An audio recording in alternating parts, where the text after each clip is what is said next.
Yeah, there it goes. Wait for people to filter in, I guess. Twitch.tv.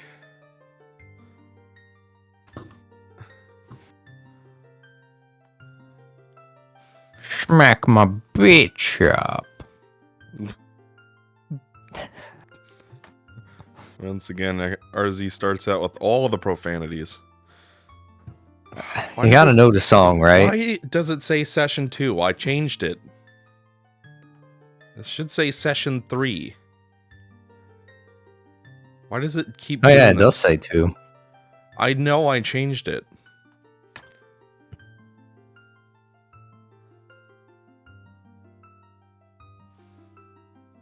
But you know the song, right? Or I'm singing some that you don't know. What song? What are you talking about? Smack my bitch up. Maybe I knew at one point. It's from Prodigy. You never heard of their music? I feel like I have heard of Prodigy before. Yeah. Okay.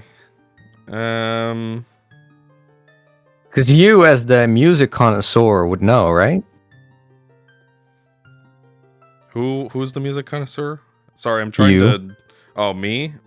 I am... You would know. I'm not the most musically aware, I guess.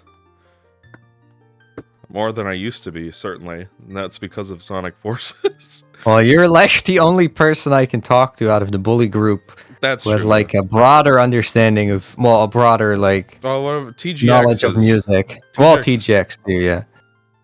Okay. Well, folks, jam shows, Light Lottie, But Solid Spartan. when I talk to Jay, it's Bob. basically, oh yeah, DMC, Devil Trigger's a great track. Or the Teenage Oh, Mutant Jay Ninja also Turtles listens- theme song is so great.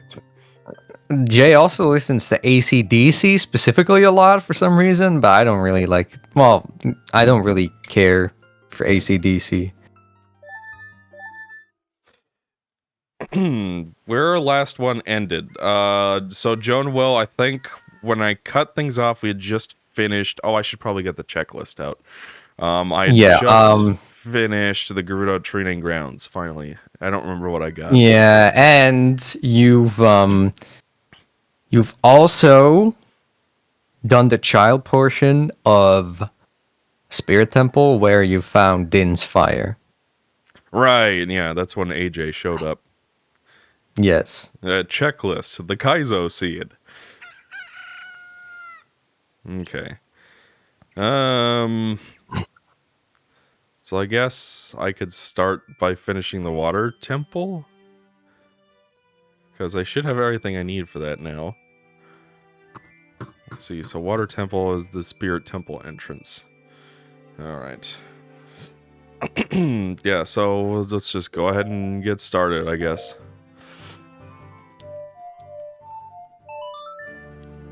Okay, so be real with me, RZ, because I've pretty much... I think the only dungeon I haven't started is the Forest Temple. Yes. Are there any more big surprises left for me? Because I know I've got to fight Volvagia without the tunic. You're gonna find out if there's gonna be more surprises. So what's the Kaizo scale right now? Well, I just started, so I'm relatively calm, but I think we left it like a 5 or a 4. 5 or something, yeah. It's not called the Kaizo scale anymore. It's the Chunan scale. The Chunan scale, yeah. Also, why I could enlarge the YouTube chat before, but not now. I guess I'll put it on a different monitor then.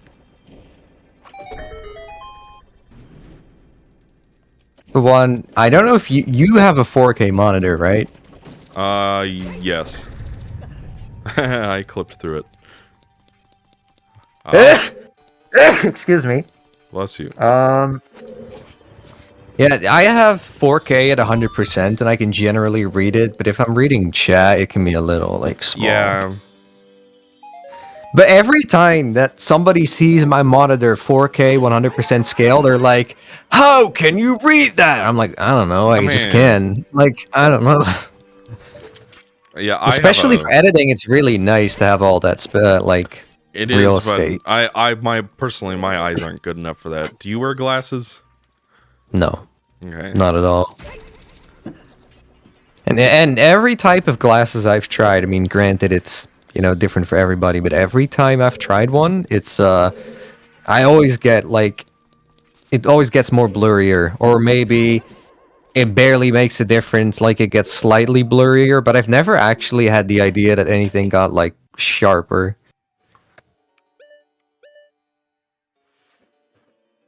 Looks like I can go. I think. I guess it's worth a shot. Look at that one room's just shaped like a snake. Problem is, I can't really tell where anything is because I don't have the actual mini-map map. I think it's this one I want to go into. I guess now that chat wanted to enlarge itself, that's nice. Okay.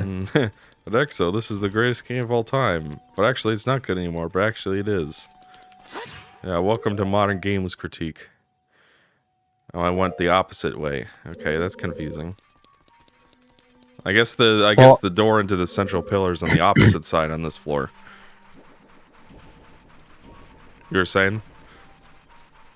What was I saying? Yeah, I don't remember. But you hate Zelda in general, so it's not just this game, guys. Hate is a strong word, Darzi. I'm just gonna call it hate. Because you sure sounded like a hater in your OOT review. Lamau. That's because that...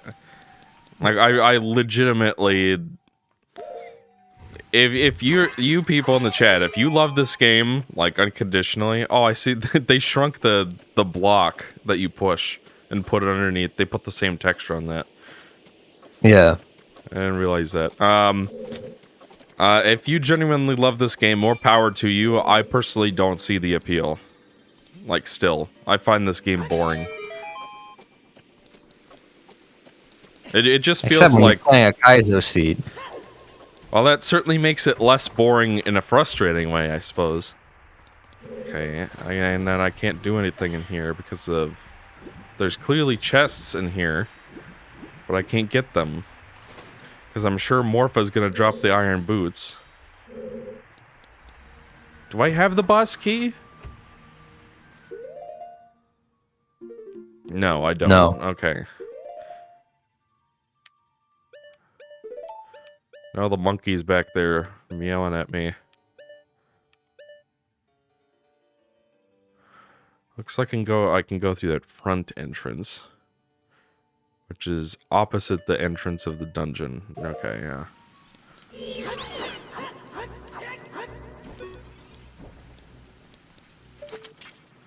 Hyperflowy, Like, did I say that this game was bad? Because I don't think I did. To me, it's like... Some people say Ocarina of Time is boring, and more power to them, but the only thing I don't understand is how you would find other Zelda games not boring. I think because it's like, for me, this has always just felt like Twilight Princess, but worse. And I think Twilight Princess, to me, feels like Ocarina of Time, but worse and better at the same time. Like, I legitimately think the dungeon design in Twilight Princess is better than anything in this game, especially since the child dungeons in this game kind of bring down the overall quality level just a tiny bit.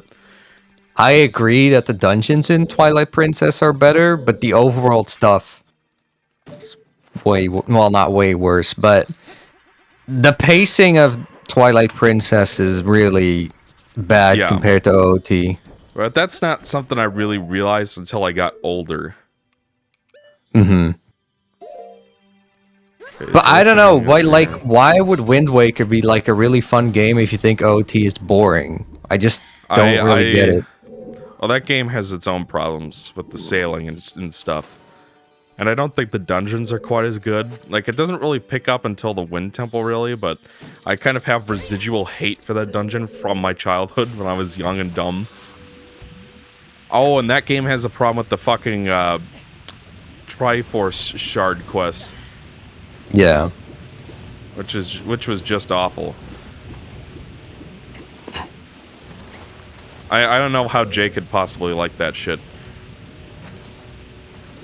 I think Jay's come around on liking Wind Waker the most. Oh no, not liking the game in general. I mean the Triforce shard quest specifically. I don't think he likes that, does he? That's what he said in the review. Oh, I can go down here. You figured it out. That was one of the puzzles I had. Use the momentum to get under it. Well, Light Lottie, Twilight Princess has a much better fast travel feature. I guess it takes a little longer to get Epona than I might like, but you also have Epona. It's like, it's in this game, if you want to get anywhere, you have to warp to the closest location and then backtrack there. In Twilight Princess, you generally have a fast travel location everywhere that you would need one. What did I get from that chest? Iron boots. Oh, okay, that's good.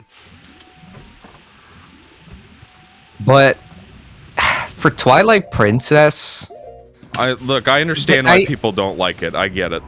Like, I get it and now. also the wolf, because like the wolf is like so mechanically limited compared to Link. Yes. I never want to play as the wolf, but you're forced to for like the first third of the game. Yeah, I guess. I can get through those parts pretty quickly, but it is kind of white noise gameplay, I guess. Whereas if you're child Link, it's basically the same as adult Link, just different items. What do I think of Skyward Sword?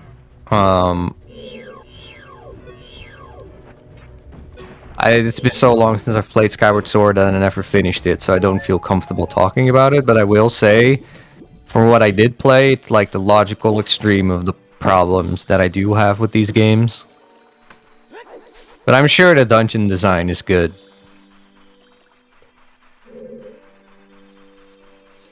Well, I've already learned from the practice run that this area down here is impossible to reach. Well, I can go to the room with the snake head, at least, yeah. Come on.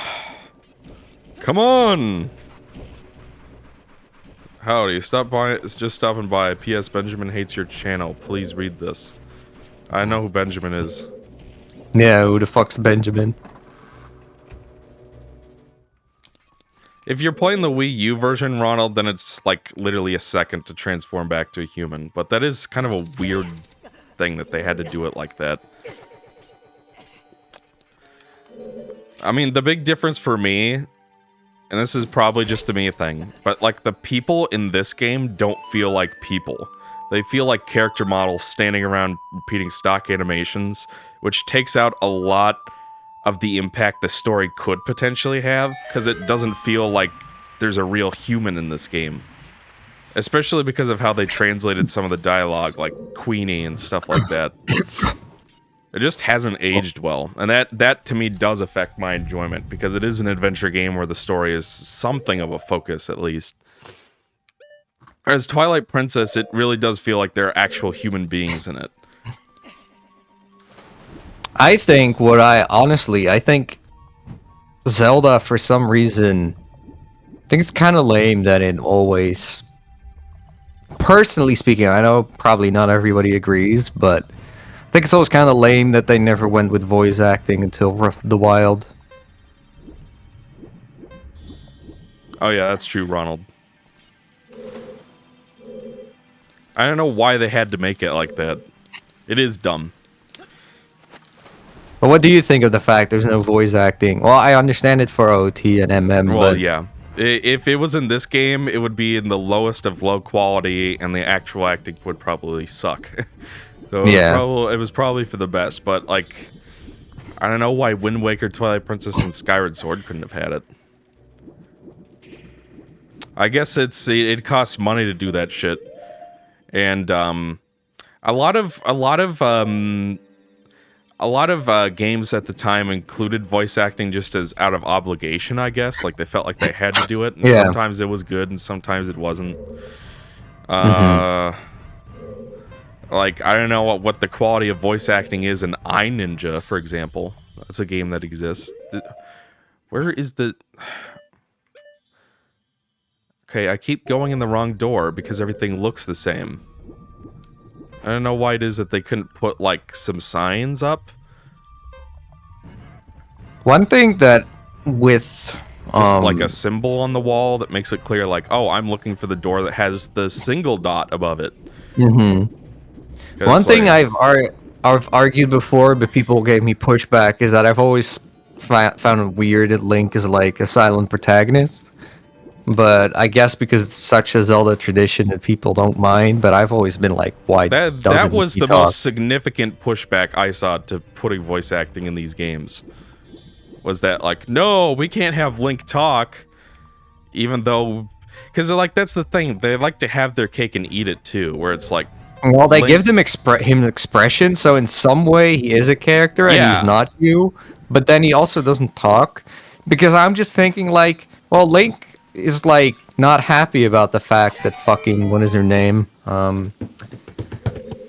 Rudo is like, oh, you're my fucking husband, and I'll be your wife. And Link's like, nah, fuck that shit. But what if I want to fuck Rudo, you know? It's like, Link just fills it in for me. So why doesn't he just talk? He's clearly his own character to some extent. Yeah.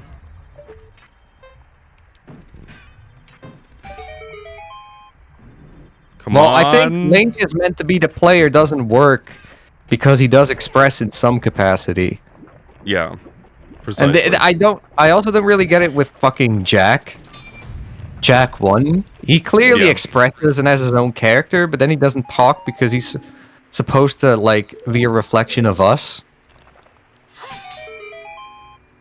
But, like, I don't know. As soon as they express, I feel that kind of goes out the window. Yeah. The way that they try to explain it in Breath of the Wild, like, do you know how they explain it? I forgot. So, you can read some of Zelda's Wasn't it like some fucking trauma or something? I want to say in one of Zelda's diary entries, at first she was resentful of Link. Breath of the Wild has such a weird story, where, like, the actual content in it is really good, but you have to go out of your way to read it, and it starts at the least interesting part of the story. It's like Force Awakens, where all the interesting stuff happened before the game even started, and then you're just cleaning up. But I think Zelda says something to the effect of she finally got him to say something, and he said it might have been because of trauma. I don't remember. Someone in the chat remind me. But it was explained at least, which is one of those things that you're probably better off just not referencing directly. Okay, yeah, I don't know, the link to the player, I feel like that's kind of an outdated idea. Because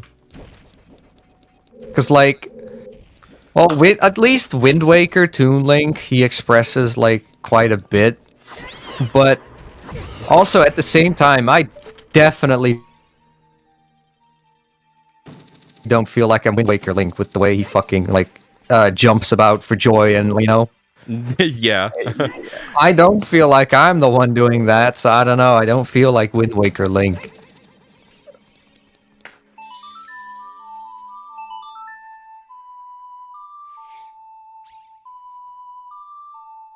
Why? My audio is like mad delayed. Let me restart the.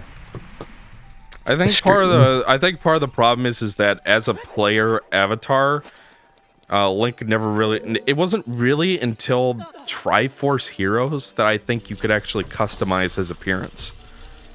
Like, if you're gonna have an avatar that is supposed to represent the player, then you want to give them some level of customization, some expression mechanics. And it wasn't really until Triforce Heroes, I think, that you could even, like, change his outfit.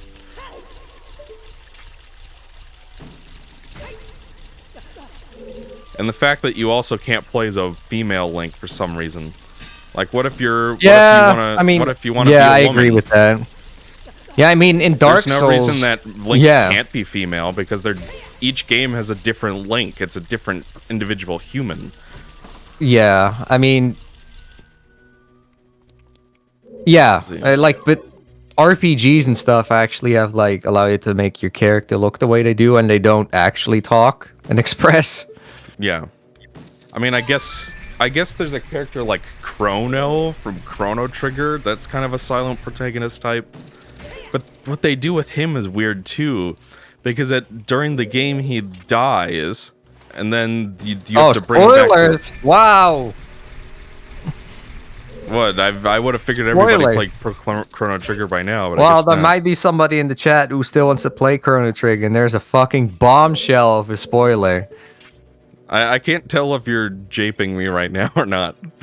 Well, it could be. I hadn't played Chrono Trigger until those streams like 3 years back. It's not like an Aerith dies tier spoiler that everybody knows. Did you know that Darth Vader is Luke's father? Oh, okay. I guess there was a tiny, according to Triforce 141. You could put on Link's engineer outfit, but that game is also shit, so it doesn't Somebody matter. in the Twitch chat says, yes, I was spoiled right now. I'm sorry, Seshur the guy. I guess I thought that was like a Darth Vader is Luke's father kind of thing that everybody just knew.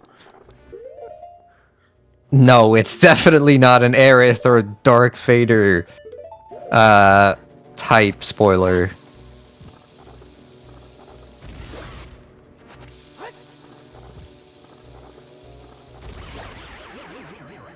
Okay. Oh, you mean Snape killed Dumb? How could you spoil that Aerith dies? Yeah, well, if you don't know that, then I really don't know what to say. But like, the Chrono dying is definitely much less known, I'd say. But he's also not a real character like Aerith was. Like he's supposed to be an avatar, but then like I already spoiled, the cat's already out of the bag. He dies, and then you bring him back to life. And the other characters in the game that actually do have personality and dialogue act like, oh, we lost a great person and friend, when he has no personality. So for all intents and purposes, he's basically a statue. Or yeah, I mean, Final Fantasy didn't do that, so I don't know why they did it with Chrono Trigger. I think they also do it with Chrono Cross, I think. Have a silent protagonist in the main role. You told me that guy had nothing. You lied to me. Why did a fucking map? Who cares? I've been trying to fuck around trying to figure out which way I'm facing on the map for ages. That's actually very useful. I mean an actual progression item, that's what I meant. Yeah, well, yeah, Iggy, we knew you were just kidding. By the fact that you had capital letters. I was just giving RZ a hard time. Real could mean anything like canon or official, a literal statue XL. Chrono is a canon effector, therefore he's real. Okay, well, yes, when I say real, I mean fleshed out with a prominent personality that you can identify. Chrono doesn't really have that, at least not in the game. Come on, move. Jiminy Cricket. Regarding Kingdom Hearts, okay, so Star Chimera has asked me like 5 times about Majora's Mask, so I think he deserves an answer. I used to consider it, at least in my top favorite Zeldas. But when I tried to play it again for a review that will probably never come out, because like immediately after Spyro 3, I went and started recording Majora's Mask for a review of it. Jeez. It's like barely possible to get through there. And I found that the time system was annoying me a lot more than I remembered. I found like I was having a really hard time with that alien shootout thing, especially, which I don't remember being a problem before, but it's like I kept losing and having to restart that. and you have to do that in order to get to the Crimea chase part. I don't know. I was more annoyed with that game than I ever remember being. It wasn't horrible, but I also didn't finish it, I don't think. I think one of the biggest problems is that, well, the 3DS version fixes it, but fucks up other things. But I think one of the biggest problems was that in N64 you can't skip the specific hours, so you end up wasting a lot of time. Hey, RZ, did you know that Commander Yamark is a guy? No. I did not. What did I get from that chest just now? Piece of heart. Oh, okay, yes, that's good. Which means I'm making progress towards being able to fight Volvagia. Volvagina. No, quite mature. That's some people think that's really funny. Hey, Toonskunk. Well, actually, Hyperflowy, I think critical thinking is very important. It's like when I was 14 or 13, I saw Transformers 2 in theaters and loved it. Because that was before I had learned to use critical thinking. And look at that and go, wait a minute, that's racist. That's stupid. This movie sucks. And is really irritating. So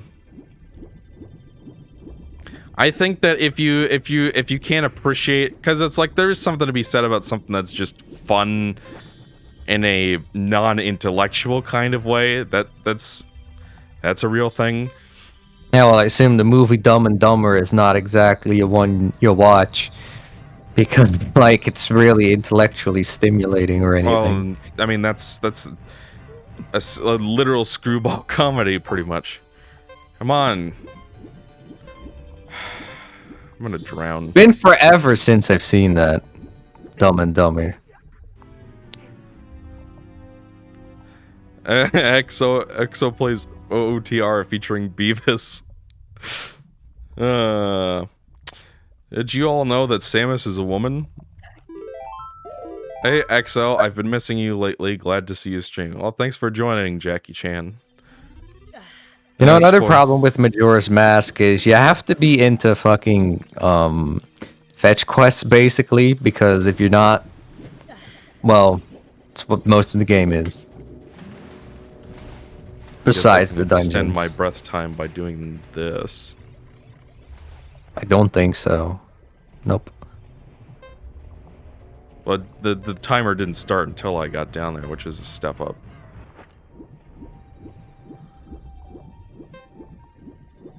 There we go. Yeah, I think Majora's Mask, why it gets away with having so many fetch quests, I've always said, if you're gonna do fetch quests, then you better make sure that the storyline you're following is damn engaging. Otherwise, it's literally just going around being the mailman. Well, I think that one strength that game does have is that you have a lot of options about when you can do things. Yeah. Yeah. Which I appreciate, because that's a problem with a lot of adventure games and Metroidvania games in general, is they kind of railroad you with one specific route you have to take. Mm-hmm. That was certainly a problem. Well, maybe not as much for this game. Like Samus Returns is definitely like that in pretty much every Metroid 2 version. I think OOT actually doesn't railroad you that much. Well, for the first few dungeons, but I think once you reach the adult portion, you have side quests to do at points that you want to do them. But you can also do the dungeons in a different order in some places if you want. So...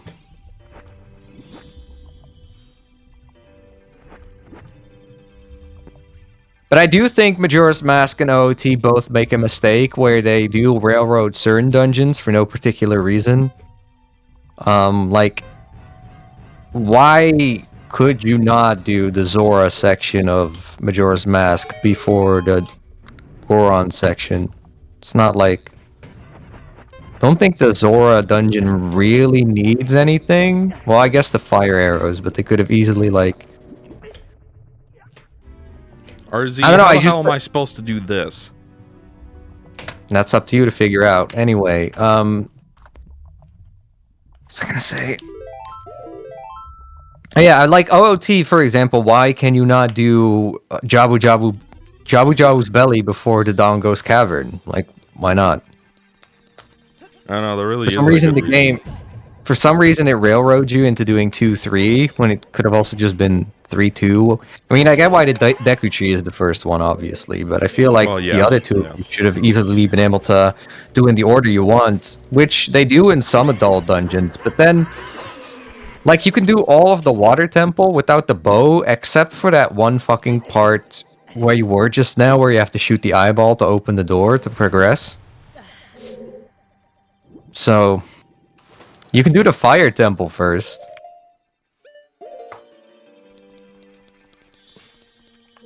God, the fire temple doesn't require the bow.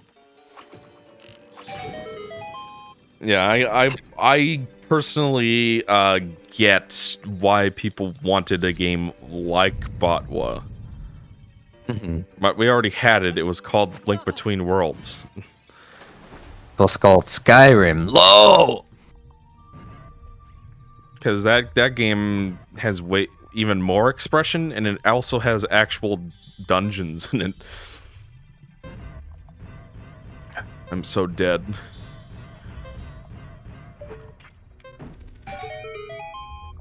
Alright, open the thing. Of course there's a loading zone, so I have to do this all in one go.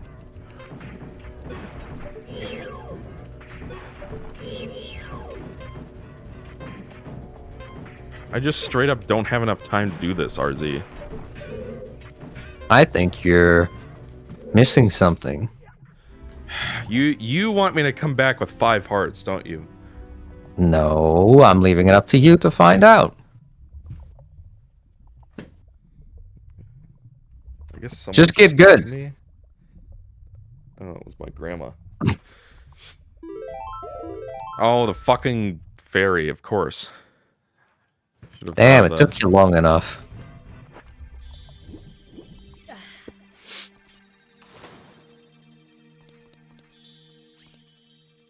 Oh, how do you say it? B-O-T-W? Why wouldn't I say Botwa? That's what I've been calling it for years. It's also fun. It's funny when people say breath. Like, yeah, that's really weird. Yeah, no, that drives me nuts. Breath. Like, you say Ocarina, Majora. Well, people used to say Ocarina. Then I think they realized that, oh wait, it's an Italian word. It's not pronounced that way. And then you have the Brits who go like, Ocarina. Or Mario. Mario, yeah. Which, that drives me even nuts. Americans say Mario. Well, they're wrong. That shit drives me nuts, because he very clearly and distinctly does not call himself Mario in the games. You'd think they'd be able to trust the character to tell you what his own name is, but I guess not.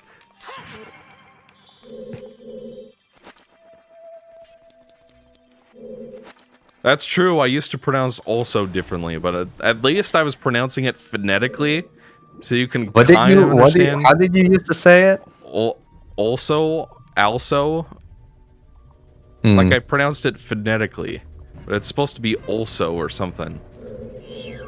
Which, if you think if it was pronounced that way, it would be spelt with an O at the beginning. I don't know. I just say also. That was my hang up. Also. Also. Yeah, I don't know. Also.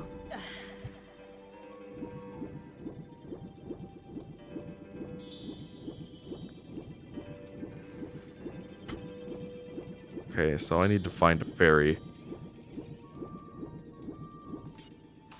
Gulp deserves the special reward.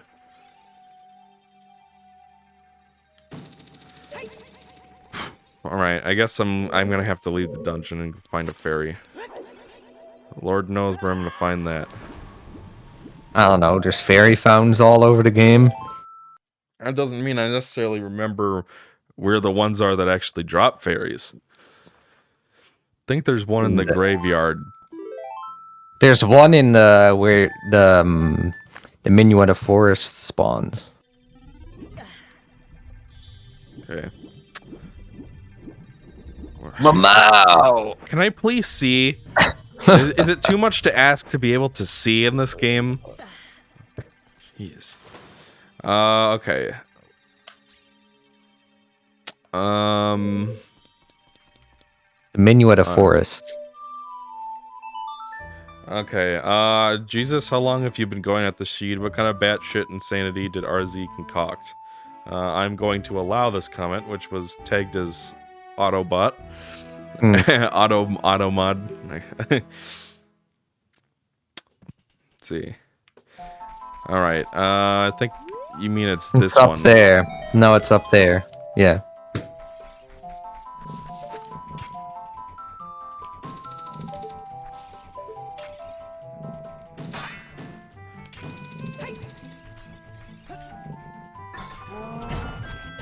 That's, yeah, thanks game. Let's see.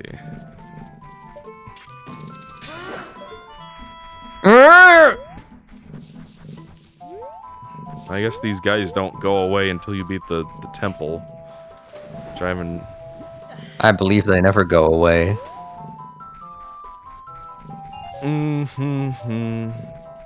Guess he's back again. Ali Jasum.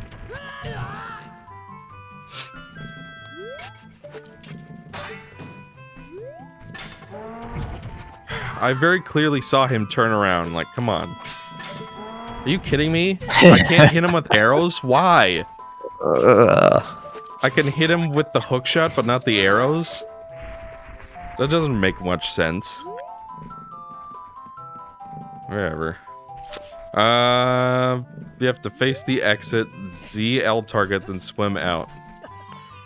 I mean, I guess you're not even supposed to be able to get into it without the iron boots, so I guess it's somewhat excusable, but it's like, damn. They couldn't have made the camera not flip out when you hit the ceiling while diving. It's a little silly. Alright, now I have one of these. So now I can go back to the temple that I just was in to kill some shell blades. Okay,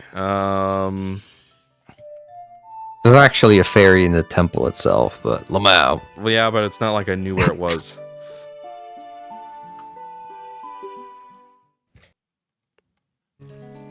Hyperflower, I will tell you, I will go out of my way to tell you if something is a huge deal. Yeah, like having a shot of your camera in the top left when you're skipping text with mashing the controller. I legitimately do think the text speed in the original version of this game is that bad. So you did the same thing as the game. And hammer on the same thing for forever. Was that like? I mean, I probably didn't ironic. Need to, I probably was that intended did not. To be ironic. No, like, but I'm trying to talk. I probably did yammer on about that longer than I really needed to. I fully admit that.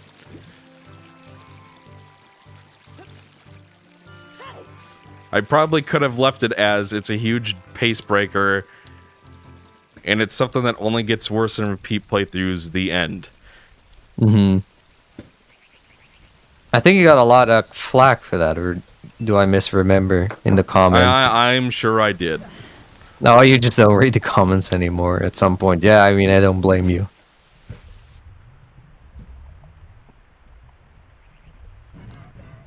Hyperfly, I think you're attributing my comments as more maliciously intended than... Oh, I forgot. I'm supposed to go through the other entrance.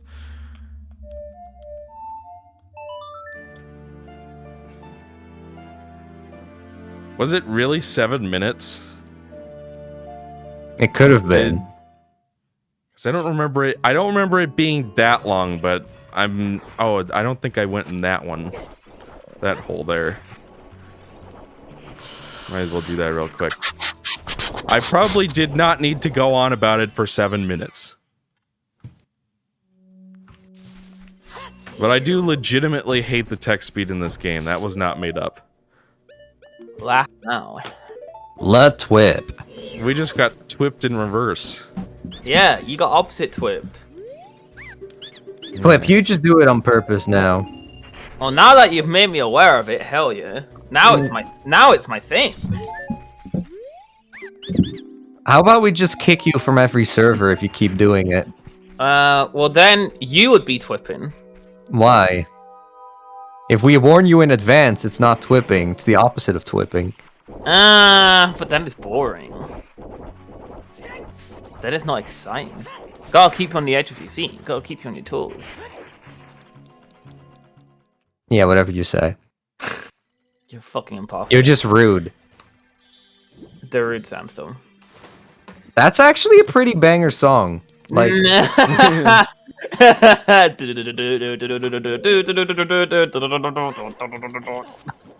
I'm sorry, chat. Hell But of how's a chat? music video though. Iggy, welcome. Pat, welcome. Screaming Sonic, welcome. Hey, Ali, but welcome. was it actually 7 minutes though? So I what? don't remember. Evidently, I talked about the text speed in this game for 7 minutes.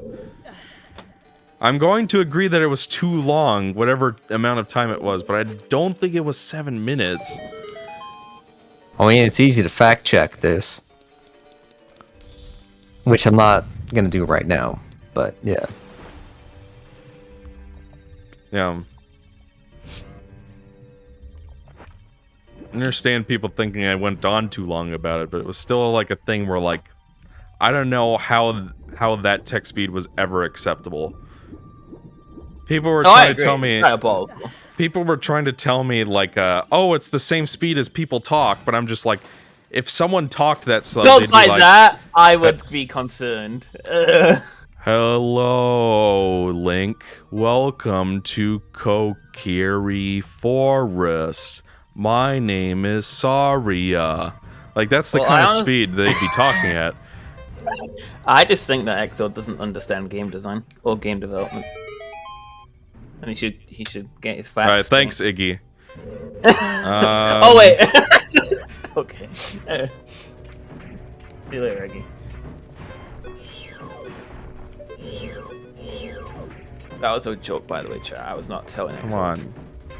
Game design. If you spam, they come back. If you spam, they fight back. Right, so according to RZ, this should be the last session. I think so, yeah. You actually think he's going to beat it in this one? I think so? Unless he sucks bully balls. Yeah, right, there we go. The fuck? Oh. Of course there's another one.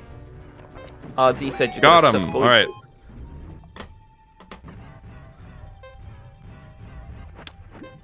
I mean, sure, like, Toonskunk has, like, an accessibility option. Having an option for slower text is fine. It's just, there's no option the other way, either.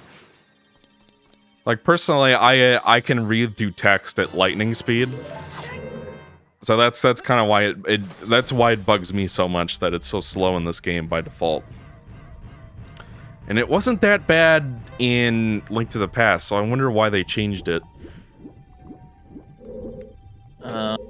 Didn't you say something like when a dialogue is written in like hiragana or katakana or kanji or whatever, that the text speed seems better? No, it's just because it has less characters. So it might have been a thing where like that text speed was fine in Japanese, but then when they ported the game and localized it, they didn't realize how awful it was if you're an English reader.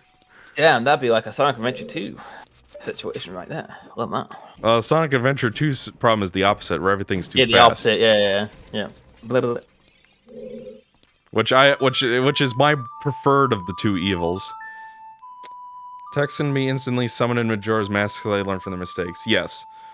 I don't think it can. I think it's just twice as fast. Or does it actually autocomplete? I don't remember that. Let's see. I would have to pop it in again. I remember it being better. In general, games just, especially at the time, they were really like stingy with text speed and skipping cutscenes. You know what game I tried for the first time recently was Tomb Raider on PlayStation, and none of those games have subtitles.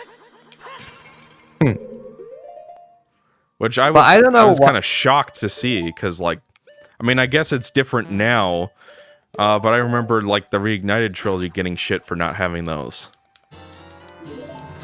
Because apparently, I mean, like, some people just are hard of hearing and need those. But in my case, like, the audio in my... I think I was moving equipment around at the time. And so for whatever reason, I didn't have audio hooked up to my PlayStation. So I was trying to play Tomb Raider, and I couldn't hear any of the tutorial dialogue. Because I think Lara is supposed to give you hints on how to play the game or something during the intro levels. But there's no subtitles, and I didn't have sound, so I couldn't hear it.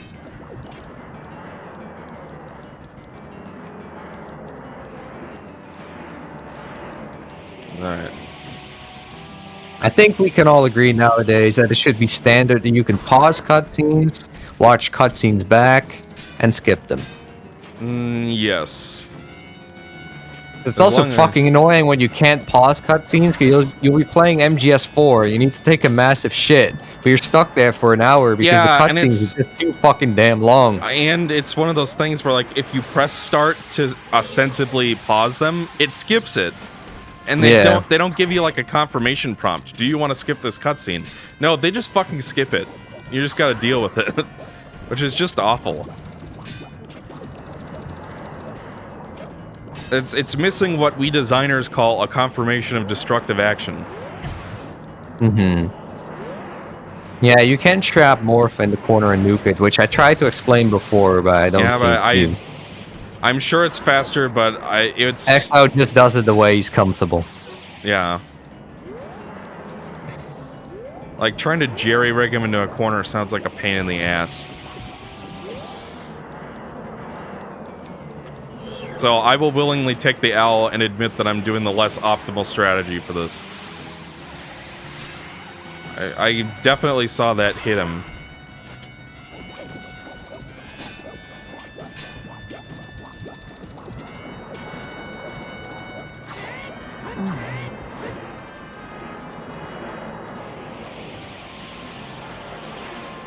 Yeah, the start of the 5th gen, or just the 5th gen in general, was generally pretty bad with allowing you to skip cutscenes and stuff. Yeah. I don't think MGS allows you... No, I think... Does MGS allow you to? Maybe if you finish the game?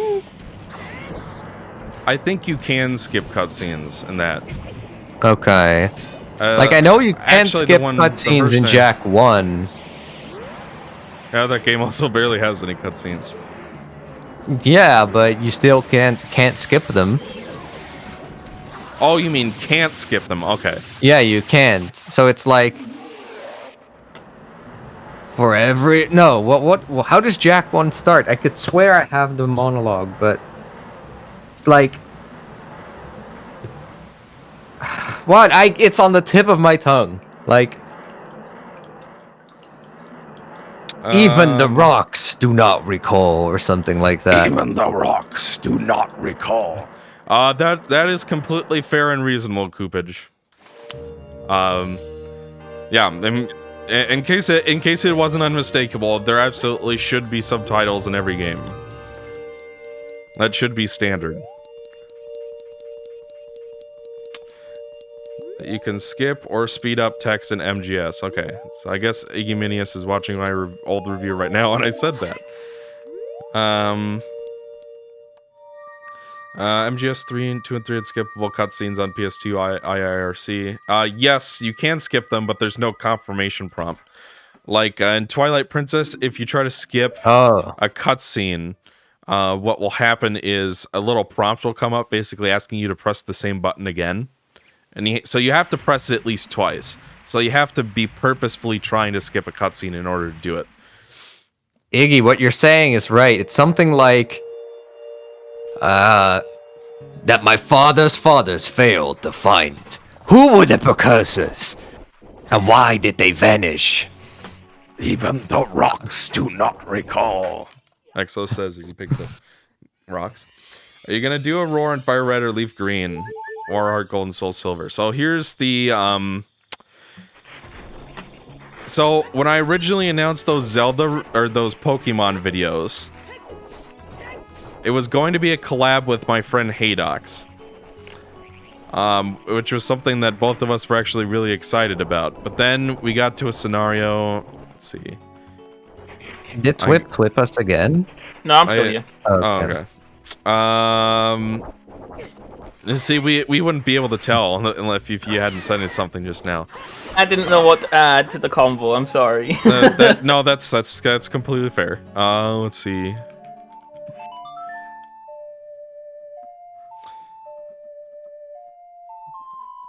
Now I forgot what I was talking about. Oh, Pokemon. Yeah, so basically, if you know anything about Haydox, then you know that he's had a pretty rough past 5 years or so. Including some stuff that is public knowledge, but I prefer not to say because it's kind of dark. And it just felt wrong. First of all, he had recorded half of the footage. And I don't even know if he still has it. Second of all, it would feel wrong to do that review without him. Basically, at this point, if I wanted to do Pokemon, I'd have to start over from scratch. And I can pretty much give my Pokemon review. I don't really like Pokemon that much, I'm sorry. I can sort of see the appeal for other people, maybe. Where, like, they're really into the competitive scene. And they like playing with other people, and because I think when you actually play with other people, then you actually have to understand the rules. When you're playing the main campaign for Pokemon, though, I find it's really easy to just steamroll through it. The trainers don't have a good variety of Pokemon or moves for you to fight against. Everybody has a Ghastly, or a Coughing, or a Rattata. Like, it's the same 5 Pokemon you fight over and over and over again, and it just gets old. And there isn't a lot of strategy to it. You just hit them with your hardest hitting move and just keep spamming that same move and you win. And I find that boring. So it's like, I don't know what that review would really add for people. And I'm not really an expert on Pokemon as far as like mechanics or systems go. I'm not really familiar with the metagame, as the kids say. I might be able to have a better handle on that vocabulary now since I've done some systems design for school, but it is a thing. Hold to skip cutscene with the option to make the hold time instant. Okay, yeah.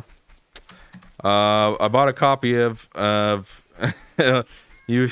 I guess Coopage bought Mega Man and Base. Well, I certainly hope you have a good time with it, but it's possible that you might not, because I've seen both sides of that debate.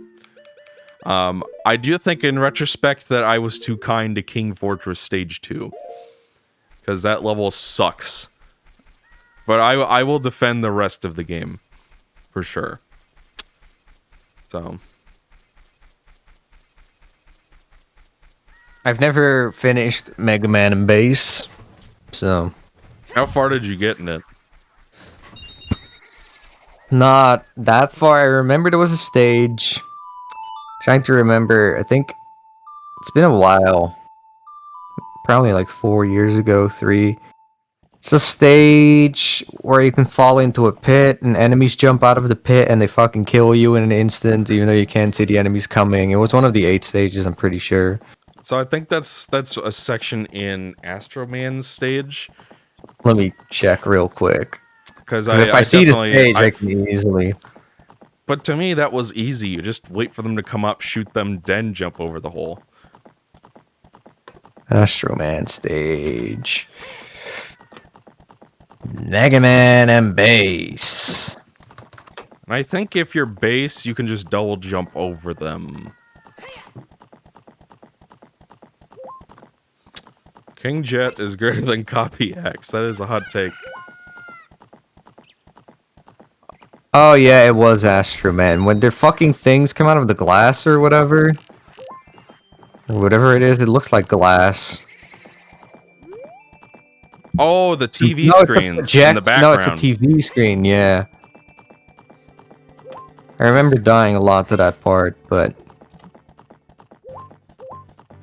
And really, the only thing. I also think the art style for Mega Man 8 and Base is ugly. I don't know how to respond to that.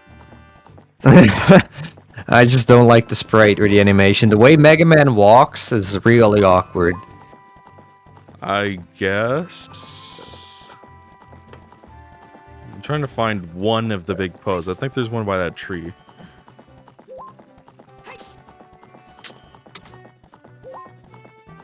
I think his walk animation in Mega Man 7 is a lot better. Yes, I cannot sing the praises of Dream Champ Tournament enough. Everybody should go play that game. What is factually incorrect that Mega Man X8 has an unappealing art style? Did I say that? No, Iggy says that. I mean, I'm not gonna give you shit for it. I personally think that those are the best looking Mega Man games of all time, but no, I don't agree. Wow. Oh, I guess it has to be nighttime for the pose to come out. No, they also come out at daytime. Oh. Because I could have swore there was one over here somewhere. Yeah, he's streaming on both Twitch and YouTube. So. Oh, yes. So, Uncle's Pain is asking if there are people talking somewhere else. And yes, I'm streaming on both Twitch and YouTube at the same time. So I'm I apologize to my folks on Twitch because I do feel like because there are fewer of you, I tend to neglect that chat when I really shouldn't. It's nothing personal or intentional. It's just, are you kidding me? Get over there and grab it. Okay. Yeah. So I guess I will do a good favor and read some of these. I guess some talk about Kingdom Hearts 1 not allowing you to skip cutscenes, which is true. I remember having a lot of trouble with the Maleficent boss on PS2, and every time you die to the Maleficent dragon, they make you sit through the cutscene beforehand again. So thank God Final Mix lets you skip that. Final Mix might as well be a replace because there's really no reason to go back to the PS2 version that I can think of, especially with some of the improvements they made.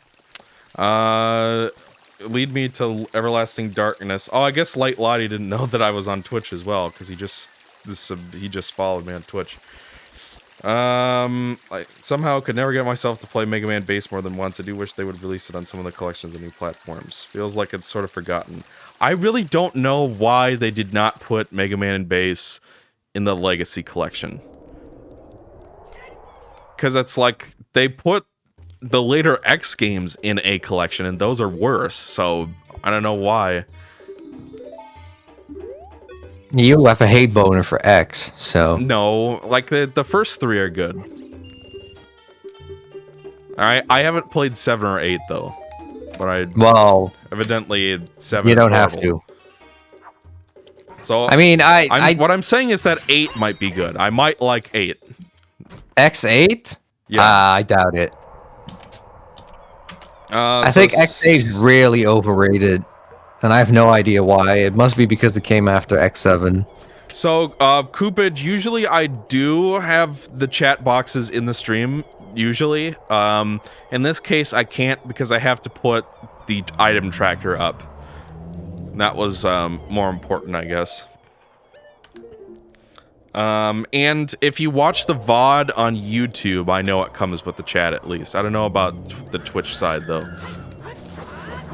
Exo, if you hate ugly looking games, then don't play X8. I honestly though, both you and Jay said that the game was ugly. I don't agree with you. Oh, you're full of shit. The game, you cannot tell me that looks like a well-optimized PS2 game. It looks better than most PS2 games I've seen. It looks better than the Persona games or Shin Megami Tensei. No. The art style's ass too. Like the character models look dog shit. I really don't know what world you guys you're living in. It's like we're talking about two different games. I agree. Let's see. I think X7 actually looks a little less bad, yes, than X8. Oh yeah, it is cell shaded, so it has that going for it. But I mean, the animation is poopy balls in X7, so like they just rotate the character models and don't even make them turn. The Dongo's Cavern, I already did that. Shadow Temple, I did that. Fire Temple, I did that. I can't. I have been specific. Oh, Jabu Jabu's belly. Actually, I'm gonna DM this Jay, and I'll be like, "What the fuck, Jay? Exo thinks X8 is a great-looking PS2 game." Hello, Mega Gamer X1000. I'm doing just fine. What You don't have to yell though. What do you have to say to that, Mr. J?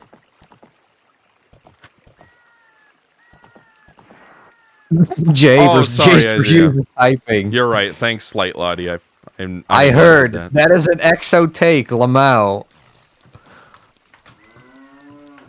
Well, to be fair, I seem to remember TGX when he reviewed Spider-Man Friend or Foe said that game was ugly, and I'm just like, by PS2 standards, this looks perfectly acceptable. Jay sent me his thumbnail with the character models, and they look dog shit. Oh my god. What the fuck are you guys talking about? I legitimately... It is like we are talking about two different games right now. Yeah, let me show you his thumbnail. And look at these character models. Oh, fuck, in the general chat. Look at this. Great character models. By PS2 standards, those look fine. Ugh. I think Jay's seen gonna worse. be like, what the fuck is Exo talking about? Look up the character models for Persona 4. Well, here's the thing. X8 is a fucking 2D game. Where are the resources going? 480p. No. Jack 2 is my answer. Yeah, but that game also runs at a sub-optimal resolution and has screen tearing. Yeah, but X8 slows down physically when it's too busy. I would, honestly, for an action game, I would rather have that. I'd never thought EXO would be saying X8 is a great looking game, but here we are. I guess EXO always has surprising takes. I'm laughing, Assad Spartan says, I'm laughing my butt off here listening to this. Yeah, so Iggy, I'm not saying that the game looks amazing. I'm saying it looks fine. It looks acceptable for the era in which it came out. This is like a major EXO thing. OT looks like crap, the worst game of 1998. But I then did X8 not say like... it was the worst game of 1998. You're putting words in my mouth. Okay, let me put it this way. You said OT for 1998. There are other games that look way better than OOT. Yes, and I still believe that in my heart. I do think, like, even something like Metal Gear Solid looks better. Because at least it has a sharp picture. Okay, but that's just on the N64. But Glover looks better than this. Yeah, but Glover... At least it's more stylized. Yeah, but Glover has fog everywhere, and the levels are small as balls.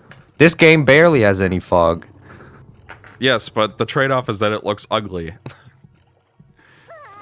Yeah, but it's not fair. I guess, yeah, technically it looks ugly, but it's really, like... It kind of... kind of made it seem as if they didn't put effort into the visuals or something.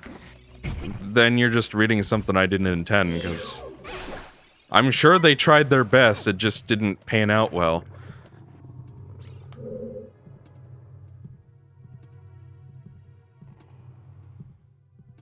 Okay, so I've just gotta throw her across the pit. Come on, throw her! Yes! Hopefully the long shot will be able to reach that switch this time. But at this rate, I'm gonna fucking die before I even get there. Only 99 rupees. Fucking rip. Banjo-Kazooie came out the same year as this, looks and runs better, but Banjo-Kazooie also has smaller levels. And it also runs at a smaller res, but I'm okay with that. I would rather have a smaller res with 30 FPS and better visuals. And when Banjo-Tooie came around, the frame rate was bully balls, dog tits. Well, that's fine for me because I can't see past 20 FPS. Is that an in joke? I mean, it's not really. I always see people saying that they can't tell the difference between 30 FPS and 60 FPS. Well, some people just can. It took me a while to learn to appreciate that I difference. I think I think Rare actually pushed the N64 too hard though, because all their N64 games have performance issues, major performance issues. Well, Kazooie, in my experience, is pretty stable. But the other ones, Not that I remember. Not that I remember. I feel like OOT has a more stable. Well, it's lower overall, but I feel like it doesn't like chop as much. That is true. And OOT, I think, like initially 20 FPS is a little jarring, but if it's consistently 20, it's at some point you do get used to it. But that era was all about compromises, so I guess some made different compromises than others. But I mean, Perfect Dark runs like dog shit. GoldenEye runs like ass. Conquer runs like ass. Tui runs like ass. DK64 runs like ass. Nitpick. You're just being a nitpicker, RZ. Shit picker. The cartoonier beta assets for OOT look a lot better, says someone in the chat. I seem to remember you, RZ, having a different opinion on this matter. No, I mean, I was fine. It looked more cartoony. The problem was that the areas were just blatantly unfinished. So, yeah, they looked like ass. I don't think they were even textured sometimes.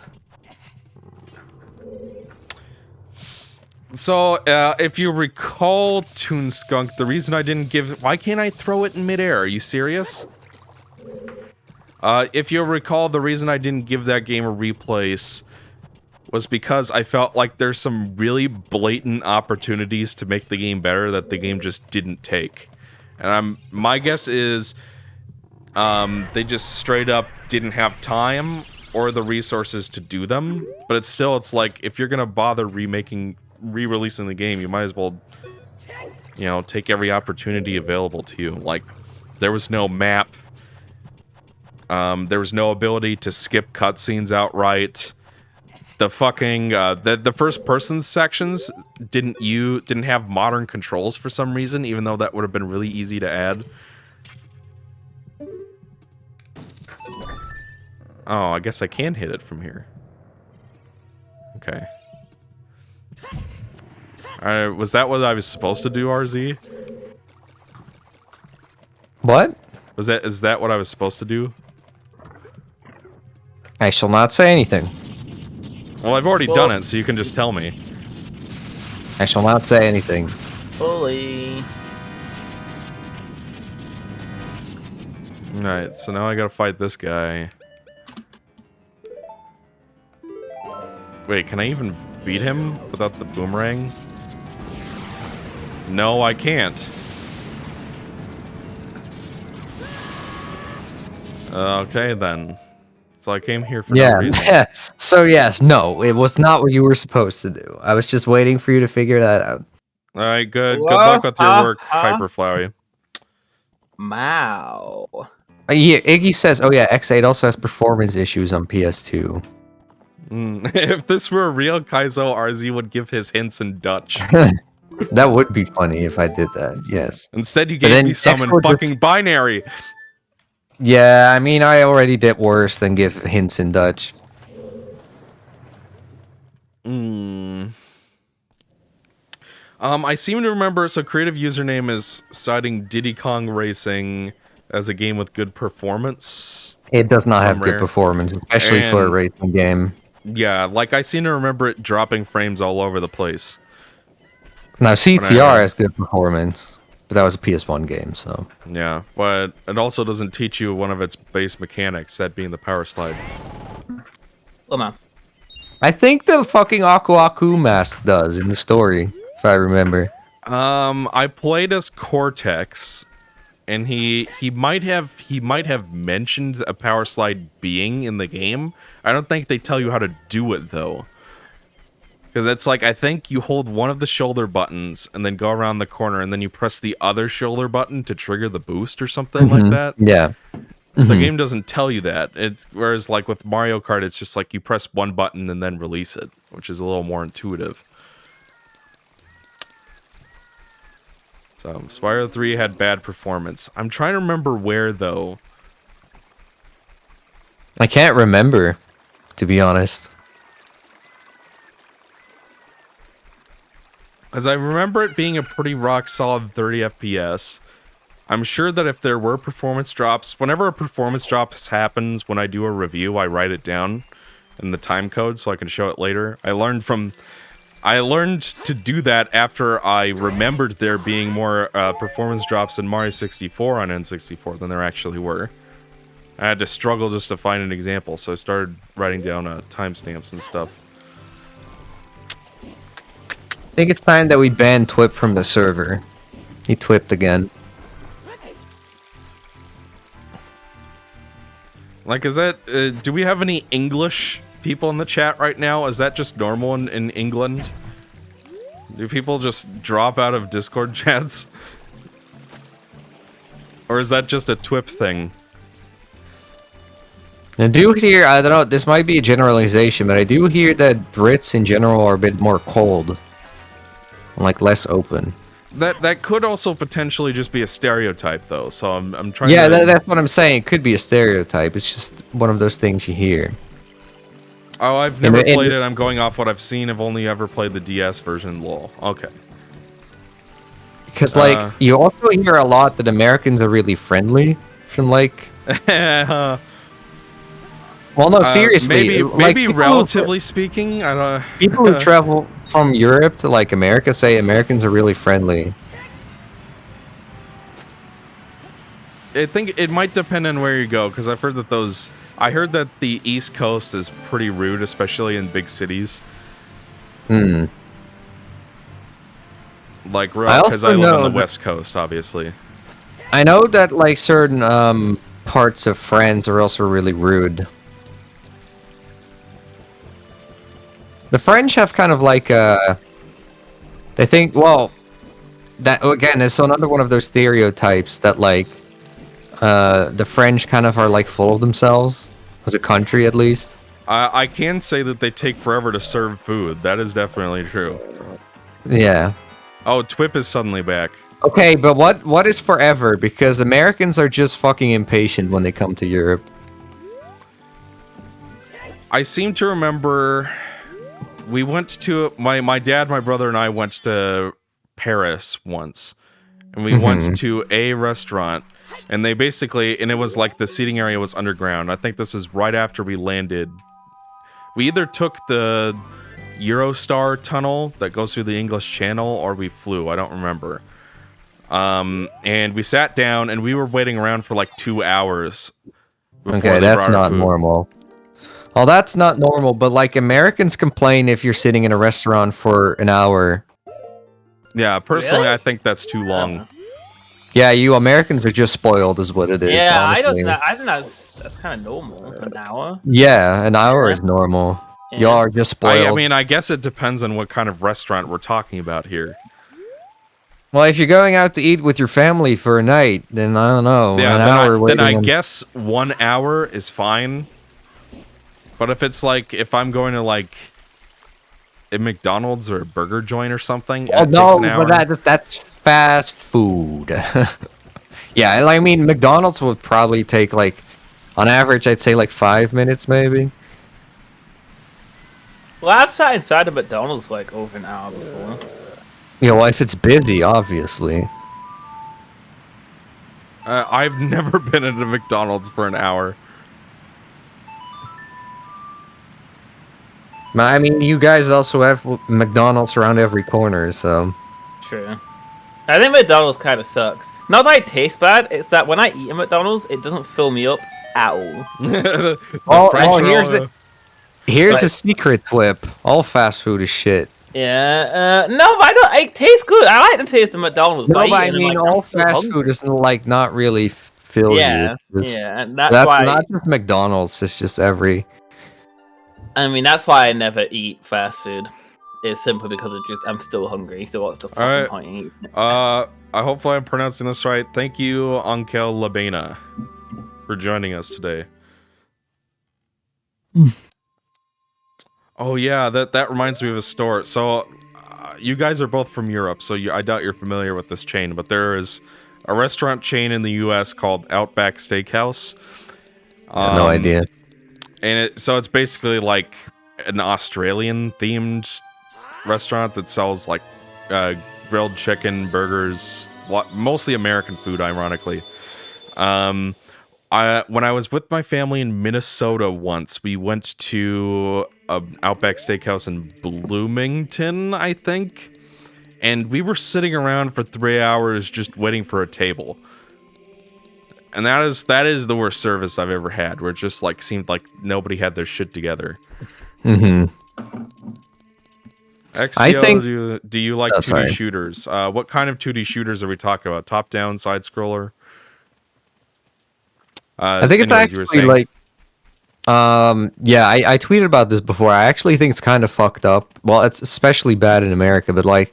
Fast food is so normalized, and they wonder. Well, they probably don't wonder, but then they're like, "Whoa, there's so much obesity. The obesity's through the roof." Yeah, well, look at all the McDonald's that are around every fucking corner, and Burger Kings, and fucking KFC, and whatever. But I mean, it's infecting the rest of the world too, so it's not just America anymore nowadays. But I do wish that just normal, healthy food was more accessible, but I guess that's never gonna happen. Yeah, from my experience, if you want to eat something healthy, you have to cook it yourself. Yeah. Pretty much. Which is time. People don't have time, yeah. It's like it kind of sucks. Like this morning, I just made some microwave chicken nuggets before I sat down to do this, because that's all I had time to do. Mm-hmm.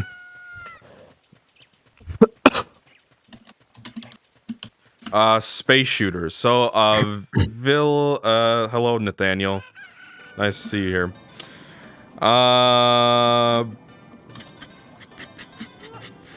Yeah, space shooters. So, for my Des 301 solo project, I actually made a 2D space shooter inspired by Gradius and stuff. Generally, it's not a genre I go out of my way to play, because it seems like a lot of the difficulty is pretty cheap, so... but making my own was pretty fun. Because it's a straightforward genre to put together when you're... It was an appropriately scoped project for a class like that. Yeah. Normal, healthy food is flipping expensive most of the time. I went over to... two of my game team members actually are from Thailand. They're here as part of an exchange program with the school we're going to. And one of them invited me over to her place to cook dinner along with our sound designer Noah. And fun fact for those of you in the chat, Noah is the one who composed the new theme song for my channel that has appeared in exactly one video so far. Actually, 2 videos. Is it dun dun dun dun dun dun dun? Yeah, that song. That was Noah. I okay, paid for it. Who composed the first one? He composed both of. Oh wait, which was the first? Yeah, oh fuck, that's fucking DKC2. Yeah. Oh my and that's god. that's why I had to replace. Oh my god. For a second I was like, it took me like 2 seconds, and I'm like, oh wait, that's DKC2. You fucking idiot. That's DKC2. I can't do it. You bloody wanker! It took me 2 seconds, and I was like, oh, abort.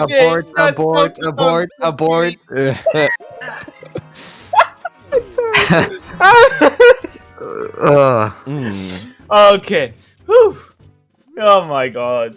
Do you ever have one of those moments and then 2 seconds later you're like, oh, shit. fuck. What did I all say? the time. All the time. Oh my god.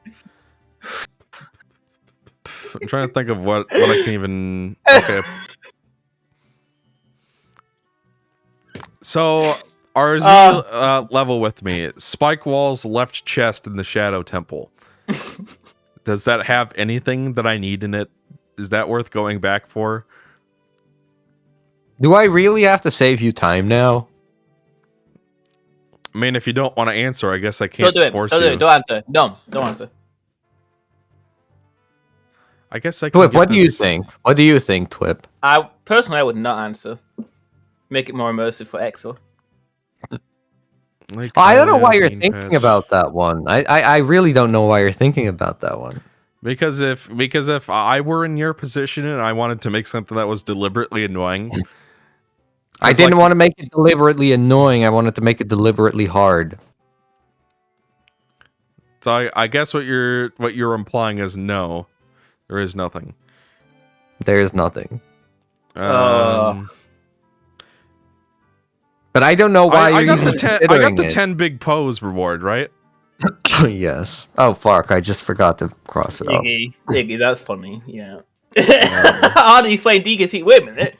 They stole EXO's theme. Imagine playing DKC2 for the first time, dying in the carnival levels, and thinking, "Hey, that's the EXO song." I honestly can't believe it's been like 7 years since I first started following EXO. Time sure does fly. It certainly does. If you have a chance to play the new Ratchet and Clank game that came out this year, I certainly want to, Nathaniel. The problem is that it is impossible to get a PS5 now. PS5, yep. I played it though. I played it.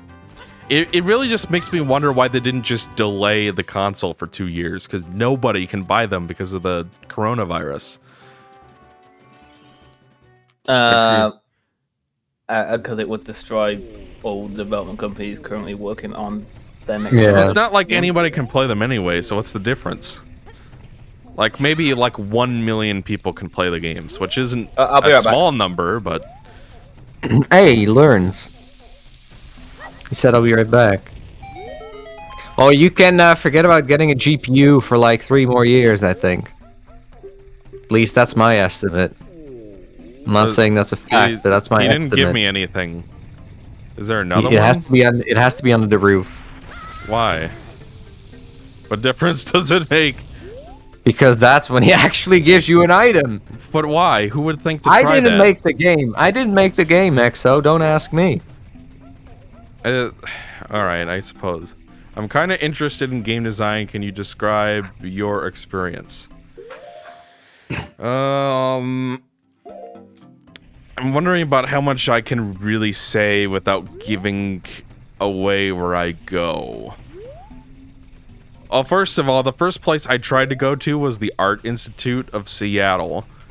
But they folded, like they literally went bankrupt in the middle of my first turn. Someone bought them out and decided, hey, we're not going to have a school here anymore, so fuck you. So then I had to go to a different school, and I basically went out of my way, okay, to go to a school that had both feet on the ground, that wasn't just gonna shut down in the middle of a semester, because evidently that's fairly common. Sign their hints at stopping him there. Okay, so there is at least a hint in the game that tells you that, I guess. Still, Iggy says maybe GPU prices will never go down. I don't think that's the case, but what I think's going on is that Nvidia and AMD must just miscalculated like the demand. So the supply can now not meet, but because there's also like chip shortages and stuff, they probably need to build more factories to produce chips and stuff. But before that's done, we're like 2 years into the future, I think. And then Nvidia and AMD have to buy those chips and make actual graphics cards out of them. So I think it's going to be a few more years if it ever picks back up. I'm really annoyed that the new Halo game can't run even with like an RTX 3080 and i11 or i9-11 whatever processor, you still can't get 4K 60. Which just sounds like it's badly optimized, or it's optimized for hardware that doesn't exist yet. So I have to play that game in like 1080p and internal resolution. Which is like a console level experience. It's not what I paid for my PC for. I don't know if it runs any better on Xbox Series X though. But that you also can't get one of those. Those are impossible to find. Another thing that doesn't help, I mean, it doesn't help that there's a bunch of miners buying up graphics cards, but that's only a part of the problem, not the problem. So component, I can get 1080p 60 just fine on my rig, and I only have 60 hertz monitor, so that's the most I can do anyway. I'm talking about like 4K 60, for 2160p 60 frames per second. That's most PC games I've played, including like Doom Eternal, which came out in 2019. I could handle at 4K 60. So I don't know what the deal is with Halo. Protector of Memes asks, why hasn't the government just cracked down on crypto bros who buy so many GPUs? Because what they do is not illegal. It's a free market. Now, you can agree with, you can think it's ethical, or you can disagree with it, but it's not illegal. So I don't know if the government really has much of a reason to crack down on it. Oh, I guess and I can Nvidia, get okay, I can go to Zora's Fountain and get the thing at the bottom of the lake. And Nvidia doesn't fuck... Well, I assume Nvidia cares to some extent, but it's not like they're in big trouble right now because they're constantly selling out. Well, yeah, being legal doesn't make it right. I'm not even saying that, but like, we do live in a world where there's a free market, so there's people can the point is there's nothing to crack down on because they don't have like a legal pretext for doing so. Yes. Free market is free market, and you can like it or not, but I mean, I guess if you really wanted to make a difference, Protector of Memes, write to your I guess it would be federal congressmen or senators. Yeah, there should be a bill to crack down on scalper bots, but I assume there is, but I don't know what they're going to do against it. Our country can't even pass basic infrastructure legislation to update our infrastructure, even though both sides of the aisle agree that that's something we should be doing. Because I seem to remember Donald Trump talking about it when he was running for office, and so... I mean, well, I don't really want to get political, but what has Joe Biden accomplished ever since he got on? I mean, not much. Yeah. Whatever.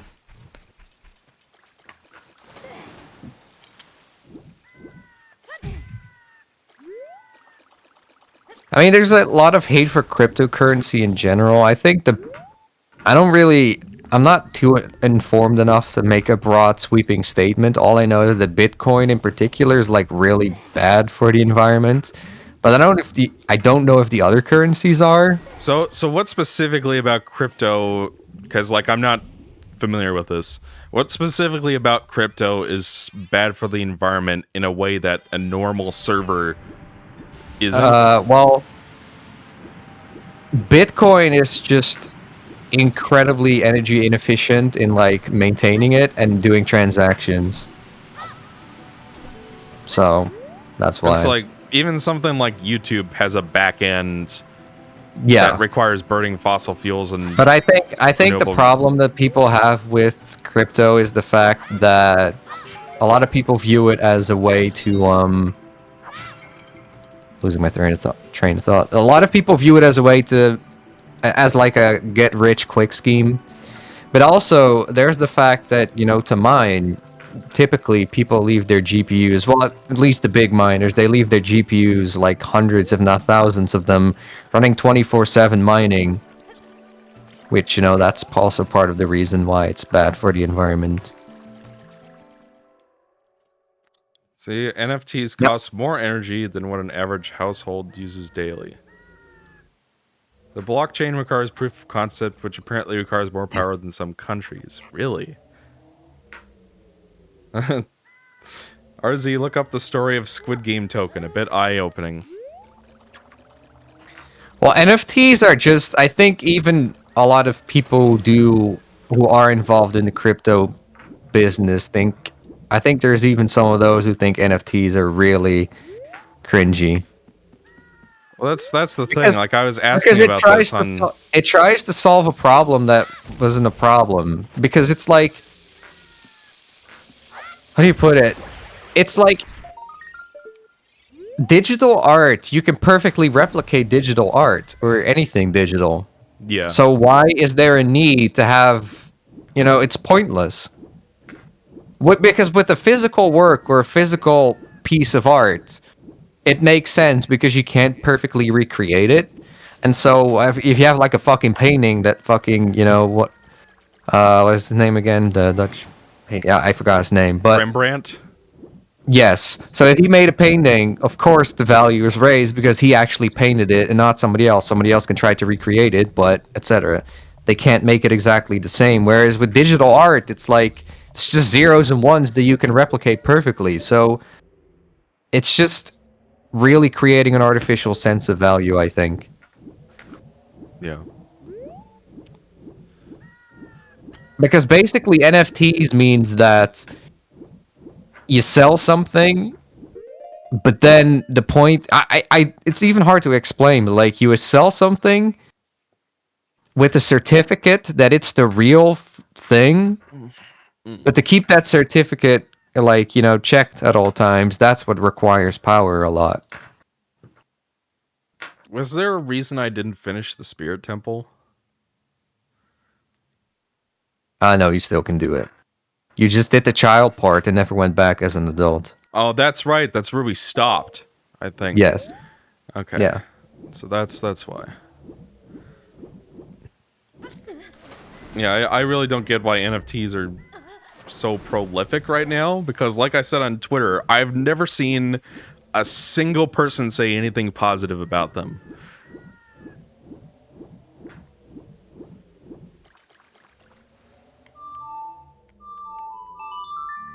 I don't have anything to add to this conversation, but just wanted to say the stream is rad. Why, thank you. Will you make a video comparing ActRaiser to the remake? I don't even know what ActRaiser is. I won't say no, What? but it's... I don't know what ActRaiser is. You're uncultured. You're uncultured, Exo. No, I'm just kidding. But like, if you see ActRaiser, you must know what it is. It's the game on the SNES where you have like this wolf guy with a sword, and he runs around and kills people. ActRaiser, XO. Bitcoin is like EA. It solves non-existent problems.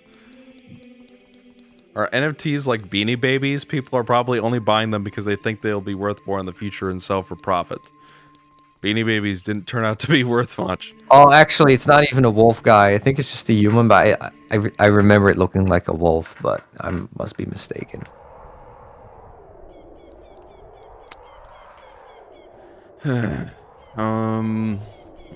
I still don't have a fast travel option for Zora's Domain. As an adult, you do.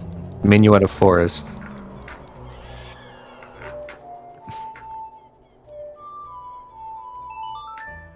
Yeah, it's so roundabout. And what are you doing in Zora's Domain?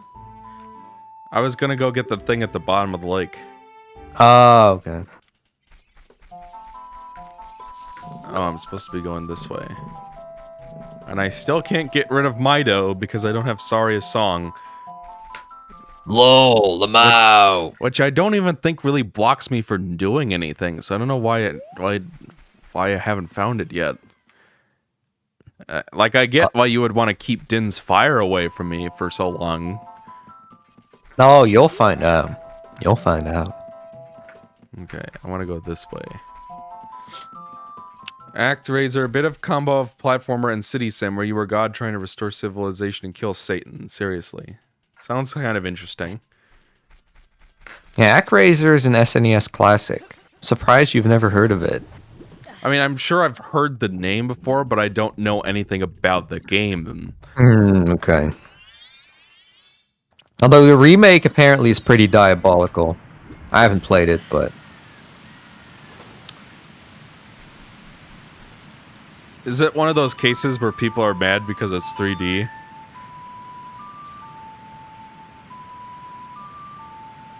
No, it looks diabolical. I guess I'd have to see it. Now, it looks cheap diabolical, in my opinion. Doesn't it? It looks barely any better than Sonic 4. Oh, we're talking about that kind of... Okay. Like, it looks cheap-ass 3D, basically. See, the thing is that people don't know... I feel like in the industry right now, it used to be that the only way to get graphics in your game was to make it sprite-based in 2D. But nowadays, like, nobody has those skills anymore. Like, if you go to be an artist, like if you go to a BFA program and decide to specialize in video game art, you're going to learn how to model and rig and animate in 3D. You're not going to learn how to do it. You're not going to learn how to do it sprite-based. There might be a class or two, but it's not nearly as, you know... Well, I'm sure... Yeah, but I honestly, I think that game design, development, etc. is something that you don't necessarily have to study for. That's what I think. Because they did it back in the day. Over... Oh, it's just a fucking nut. This is getting old. Lexo, you love nuts. Like, I mean, who doesn't? But I don't want to find them at the bottom of a lake.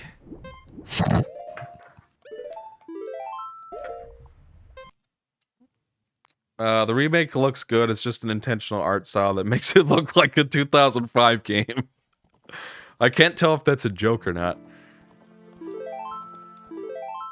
I just remember people getting mad at the Monster World 4 remake. Oh, that was diabolical too. But that one at least had like a cel-shaded cartoony art style, so it looked fine. It obviously doesn't have the same expressiveness that a 2D game would have, but it's like I can't really envision these are all it looking kind of like better. They're just like cash grab remasters. That's what they look like to me anyway. Spirit Temple is the Fire Temple entrance. Okay. Oh, and I do have the Bolero, so. Monster World 4 remake also included the original game, so there's that. That's true. Nobody wants to nearly drown for a nut. Performance is surprisingly bad for 2D game. Well, I took an online course in 3D modeling. I draw concept art too, but I can't be asked to learn pixel art. That was a real nut buster. It's a knucking foot. Hyperlink blocked. PSP, it's like a nut that you can play with outside. And I just realized I've been killing myself this whole time. But I mean, there will always be people who will want to learn to do sprite art, so I don't think it's a problem. Yeah, but that doesn't necessarily mean it's a marketable skill that employers are looking for right now. Unless if you're like an indie dev. A lot in indie games, yeah.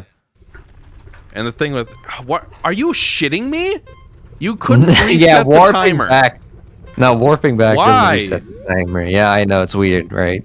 Just fall into the lava. Lol. I'll ask you to update the Metroid Roar till the day I die. Oh, I'm sorry, Spoget. It just slipped my mind. Oh, I guess I have a fairy this whole time. Okay.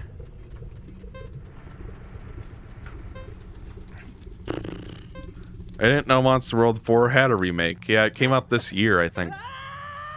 This is such a weird year. Like, it's one of those years where I look back and I'm like, oh yeah, that came out this year. Because nothing was particularly impactful until like the end. Be right back. Like a minute. Okay.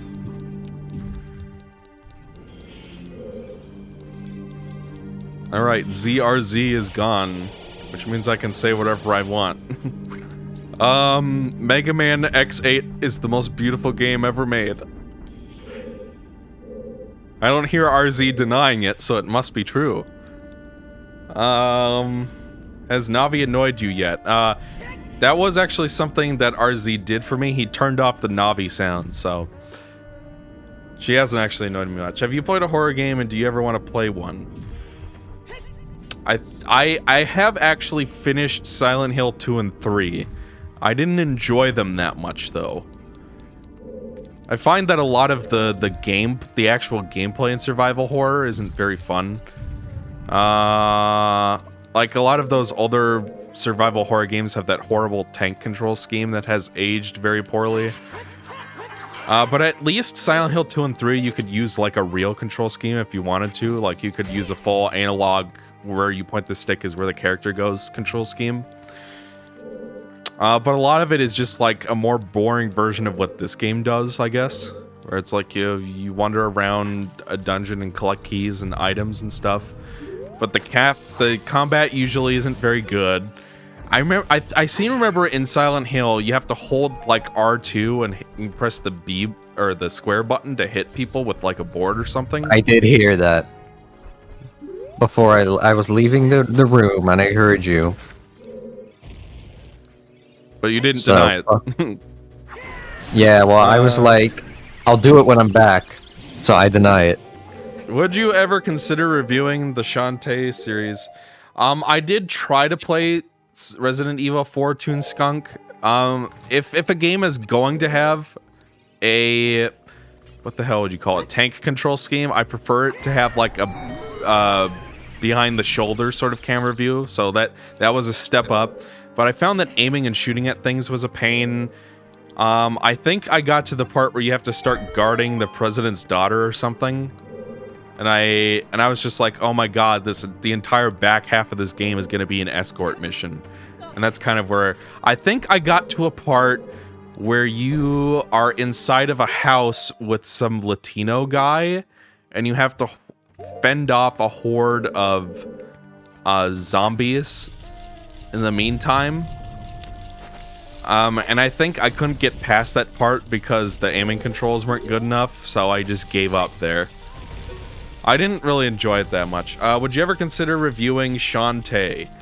So Shantae, short answer, yes. Those are games that I really like. I was very surprised actually recently, because I guess they just released an update for Shantae 5, and I was surprised to see, I liked the article I read, it said that Shantae 5 was the worst in the series, and I'm just like, what game were you playing? It's way better than Risky's Revenge of the first one, so it's definitely not the worst. And it is definitely better than whatever Half Genie Hero was supposed to be. Anyway. And I do actually even own Shantae on Game Boy Color, because they did a reproduction run to limited games, so I actually have one. XO, what advice would you give to people who want to learn game design? Be prepared to screw up, because the thing about game design is that you will never nail an idea on your first try. And you kind of have to learn to live with that. Like, especially, I had to do a lot of board game design stuff for classes, and I had to test them with people. And what I learned from that is that the first version of your... Because it's like, I think a lot of times, especially here on YouTube, reviewers like me, especially before I went to school, tended to overhype designer intent. And I'm going to say, as someone who's done game design, that intent is overrated. You can intend for something to be fun, that doesn't necessarily mean it will be fun, or that players will enjoy it. And at the end of the day, whether a player enjoys something is never wrong. That's kind of like... It's an emotional response, and if they don't have that emotional response, it didn't work out. I think... Okay, so what's... Is there like another floor after that? No, there... Oh, no, yeah, that's the part where you climb up. So... Let's see, never played Shantae games, never understood what's so great about it that makes everybody talk about them. Well, I think part of why people talk about them, Jonas. That looks like maybe a Polish name. I'm not. I wouldn't want to try to pronounce your name and pronounce it wrong. But Jonas. I think the part of the reason why everybody talks about Shantae is because, well, I mean, you've seen the cover art for those games, right? You've seen how it's like kind of, it's what I would call cheesecake, where it's like, it's not deliberately sexual, but it has kind of sexual undertones to it. I think that's, at least for me, when I was like a horny teen boy, that's what got me to pick up Risky's Revenge on the eShop back in the day. But I stuck around for the other ones because of the gameplay. Like, they have some fun characters, they have some fun mechanics. It has kind of a unique setting and sort of identity to it. The games have a lot of humor. I don't really think the series got good, though, until Pirate's Curse. Pirate's Curse was the first truly great game in the series. Because, like, Shantae 1 sucks and has aged horribly. Risky's Revenge is okay, but it feels like the game's only half finished or something. It feels like, and there's some parts of it that are kind of awkwardly designed. But Pirate's Curse is great. Half Genie Hero wasn't as good, but it was at least a solid time. And then Seven Sirens was the best one. I got a key from that. So, reviewers like you, nice. Yes, that is a Polish name. Okay. Let's see. Turg. I learned that a week ago. What are the people talking about? You must learn how to deal with producers. That shit is hell. Yes. I guess I'm a little biased because the only producer I've worked with is a game team person who is a student like me, so it's a little different.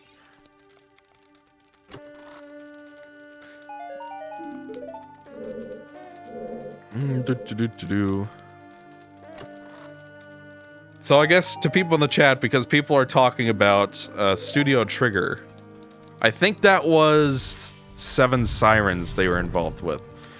Let's see, defeat Emperor Zlurg. I like how the camera keeps fucking me over. Get over here, get out the thingy thongle McDoodle dangle. Oh boy, Exio's back on the randomizer. Get in the chat, Abif. Are you on the server, Abif?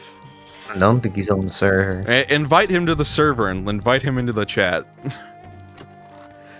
Alright, I found the key, which means I can fight the boss. The bully bitch tits woman. Yeah, but the only producer I've dealt with... Bitch fucker. Bully bitch tits, scuzz, cunt, fuck, wank. We're gonna be referencing some of those hint texts for the rest of time, I think.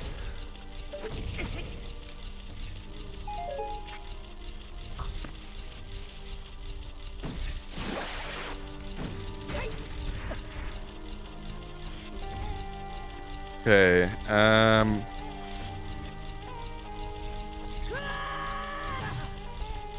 let's see. I do know that they did Kill a Kill before that. It was ridiculous but enjoyable. Oh yeah, that thing.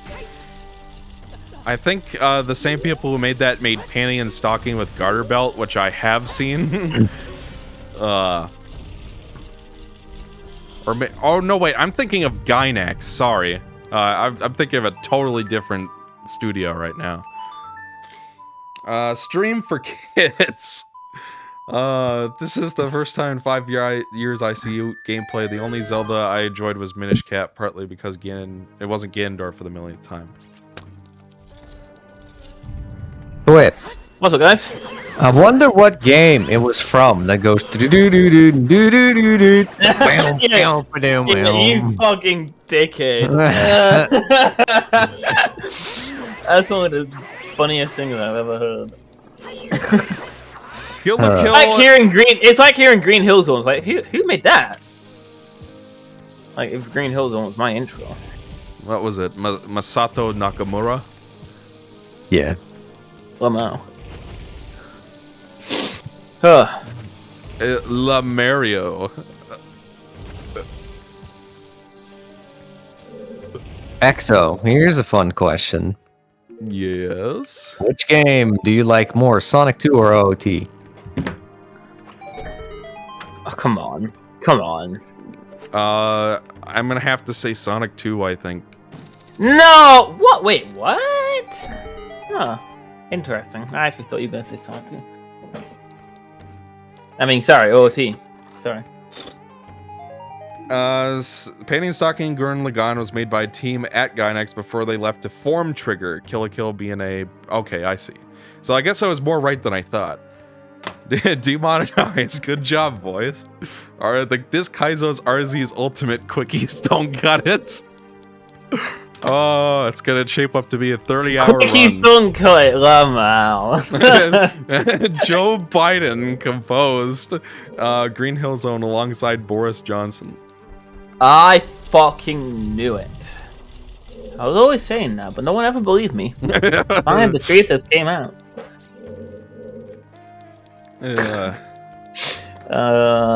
People like come up to me on Twitter and they're like, "I'm looking forward to a new Quickies Don't Cut It video," and I'm like, "Okay."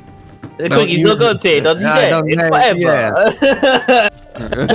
And then you reply by saying, "Bully bitch tits, scuzz wank." Bully bitch Fuck, does yeah. fuck it, fuck, wank, shit it. Yeah. Yeah.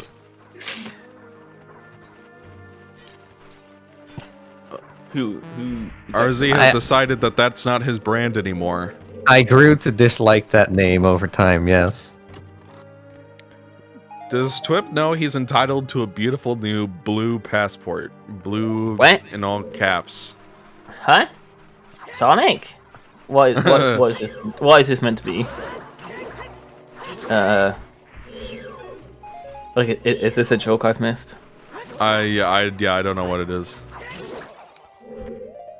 Is either that, or maybe the Ultimate extended UK? unrated director's producer's cut gameplay EXO right here. Well, we have your NG reviews, RZ. Why'd you drop the name? Because, first of all, it's cringy. Second of all, it's because it's like I don't want to sell my videos on the fact that they That they're are long. lengthy. Yeah. That Like, definitely it wasn't inherent. It wasn't inherent.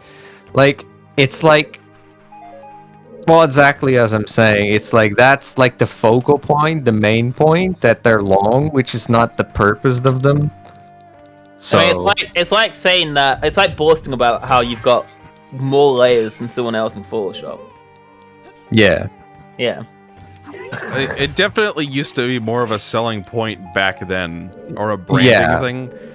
Because it used to be like every review would be like 5 minutes long. mm-hmm. Then, of course, people like us started making longer videos, and then that became more mainstream. Unless if you're, I mean, I guess there are still reviewers that make 5-minute reviews every week, but I don't know. I guess I'm one to talk because I never upload. Yeah, nowadays the length of my videos isn't impressive. There are people who are like have like way longer videos. Yeah. I mean, I was watching an hour So ago. that's like not even the fucking point of the videos anymore. So I was watching a review of Spider-Man on PS4 to see what people. like I'm sure people like in the same way that EXO believes that Jay's new content is like not nearly as good as his old shit. I'm sure there are people. That's an oversimplification. Because like I liked his Turtles videos. Those are good. I guess what I would say. Some may have made. Oh, sorry. Go ahead. No, never mind. Go ahead. Okay, Protector of Memes says, I thought it would be because some may have made sex jokes out of the name. Well, that was the whole point of the name. But, God, what was I gonna say? Yeah, so I'm sure there are people who still have like a really big fondness for the old RZ era when it was still quickies don't cut it, but I think my new videos are so much better than the old ones, so yeah, I'm never gonna go back to that style or name probably. Rip.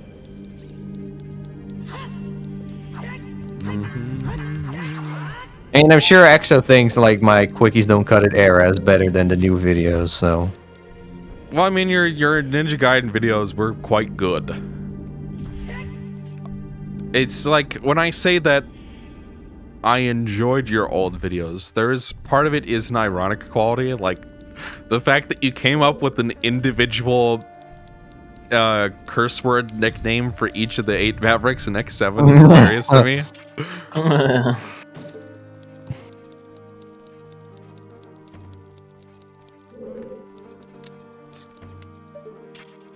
And then there were some fun one-liners, but like you said, you look back on it and think, oh my god, that's so forced and cringy.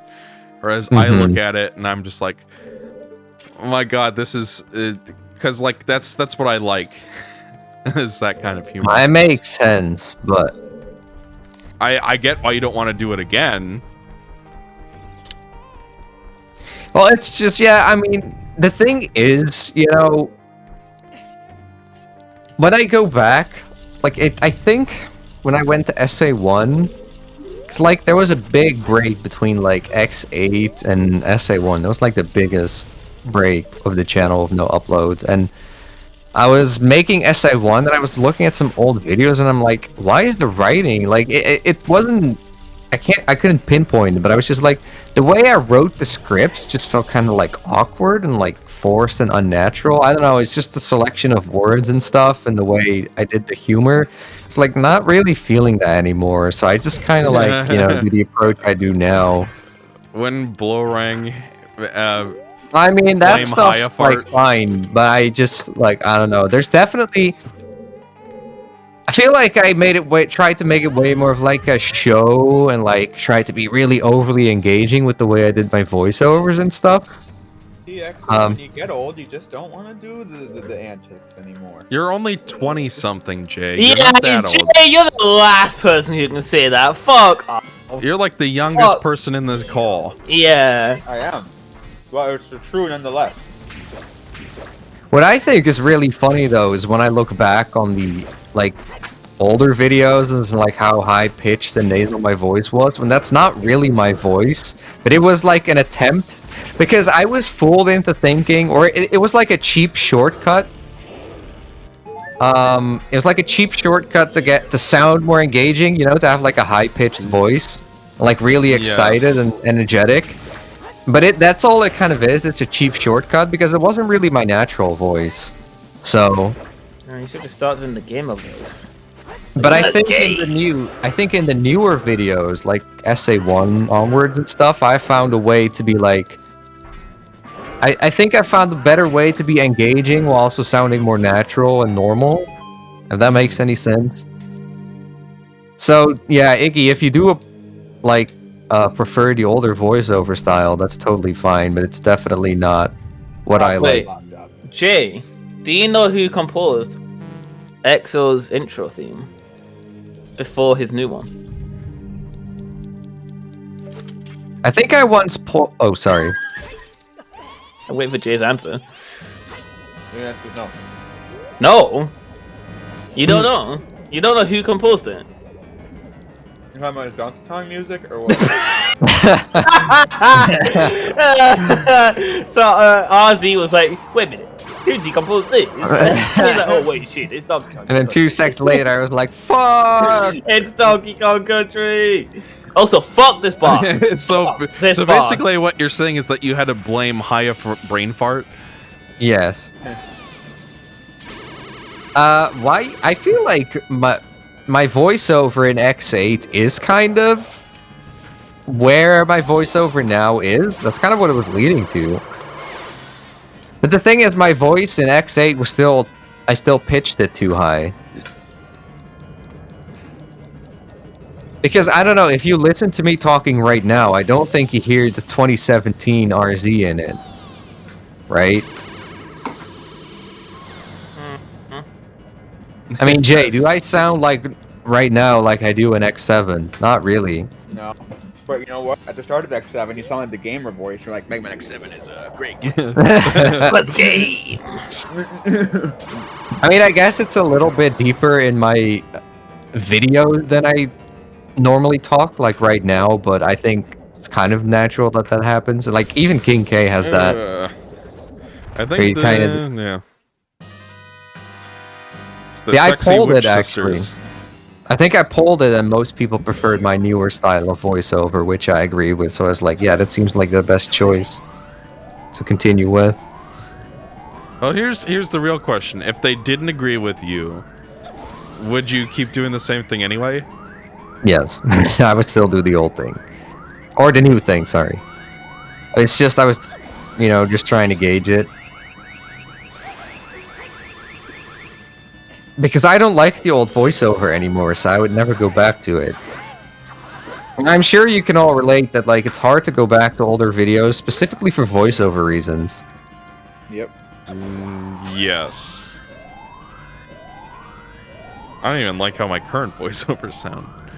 To somebody who has never made a video before, the voiceover is the hardest part. And then of course, we were talking to people who like watch the old videos and new ones is like, oh, they're like the same thing. And I'm just like, man, if only I could watch my videos like that. Love that. Remember how in every single review, TGX would always say, that's a point I can dig like a shallow grave? Well, you would. Well, Iggy is saying, I think when you're doing a voice for a video, it's best to put a little more energy in compared to your normal voice, but not too much. I don't even think I sound like dry or like I'm bored in my new videos. It's just more natural. Neither do I. I just like, I feel like I'm not acting. I don't know. Like I'm not. I just feel like putting on a performance in a YouTube video is unnecessary. Mm-hmm.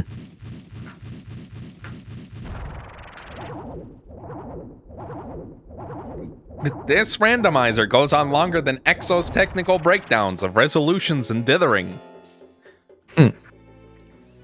Have you seen any of the Pokemon challenges that have existed for a couple years now? So like Nuzlocke, I think he means. Or just, can you beat Pokemon without shitting your pants, etc.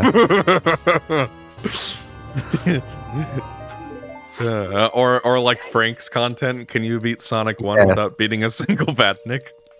Yeah, can you beat Mega Man X6 on Extreme without upgrades?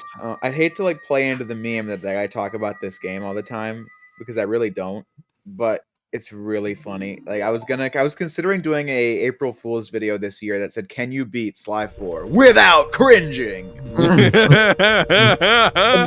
the point is like, I would be like, and then the old itch came out. Okay, never mind. I give up. We're done. We can't do it. It's undoable. Or maybe I could like skip as many cutscenes as possible, but then I reach like the first unskippable cutscene. I was like, all right, well, we tried. Can't be done. In one of Exo's early videos, he said that the biggest problem with Zelda was lack of voice acting. Did I really say that? I maybe there's some context missing. I feel like I have a theory as to why. But we do have we did talk about voice acting in Zelda a little bit ago on this podcast, or this is a podcast. On this stream, I do think that it is weird that Nintendo dragged their feet on it for so long. Definitely. Yeah. And then even then, with Breath of the Wild, they kept the story to such a minimum, which, of course, I mean, I guess that's because of the open world design they wanted to go for, but I still felt like it was pretty disappointing, regardless. Yeah. Well, I do know that, like, I've never played Skyrim, but from what I understand, a lot of people don't like the story in that game and find that it gets in the way of the open world. Mm-hmm. If I'm remembering this correctly. Oh, I guess the Fire Temple would be closer to where I'm trying to go anyway. Can you beat Halo 5 Guardians without being bored by the story? I think I just learned that that's like a super unpopular game. Well, it's not like last week. Yeah, it's not like a game that people talk about a lot, so I can understand not knowing that. I honestly thought the new one was Halo 5, to be honest. But I saw Travis post like a tier list where it was like all the games, but then it was like between which is his lowest one. He had like a big gap to establish how bad 5 is. Halo 5. Where the fuck are you going? I'm trying to get to the forest temple entrance, which is I need to go to the owl that's up here. So this was the fastest way to get to it. That's a good orange. Lamau! How many dungeons are left? 3? Yeah. One of them, well, like... 3 bosses. 3 bosses, yeah. There's no owl as an adult. What the fuck? Well, you could have told me that 5 minutes ago. Instead of waiting till I got all the way up here. Hey, no mercy on this stream. RZ said that in the practice. He did say, I hope you know I'm not going to be helping you at all. Oh, that didn't pan out. I don't know. I feel like you've been pretty ruthless. Maybe not as ruthless as you hope, but I feel like you've been pretty ruthless. Well, the fucking stick was so funny. You know, you brought up Trav's chart thing that he posted today. Yeah. He also put Halo 4 a second from the bottom, so... I mean, Halo 5 is legitimately, like, bad. Is like Halo 4, is that not a certified EXO? He also put like... he also put ODST a second, which is really Jay. wrong. Let's just outnumber him. X8 looks like bully balls. Shit. Here, there you go. Well, how about like the fucking shitty ass like scaled HUD and text and shit? Oh, well, no, God. I'm not going to Don't even defend. start I'm not going to defend that. But like X8, it's a 2D game, but like it looks like bully balls. But then in the 3D stages, there's like popping everywhere. Look, oh man, it's so Where the game funny. looks like bully balls. And then there's like slowdown and shit with popping.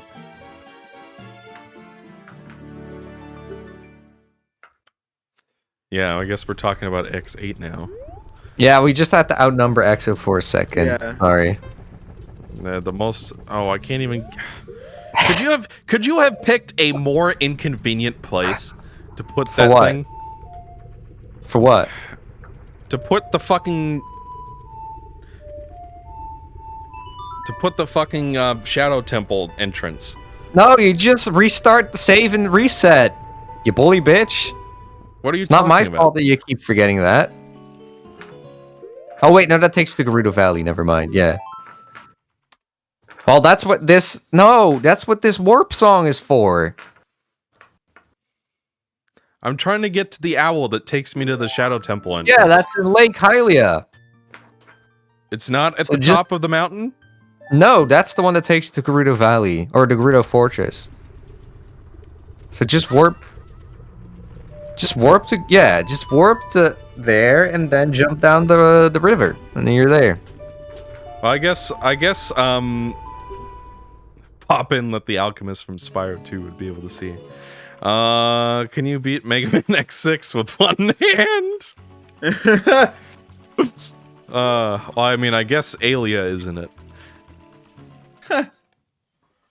But yeah, like seriously. Oh yeah, that was a line. That was a funny line. Popping that the alchemist from Spyro 2 would be able to see.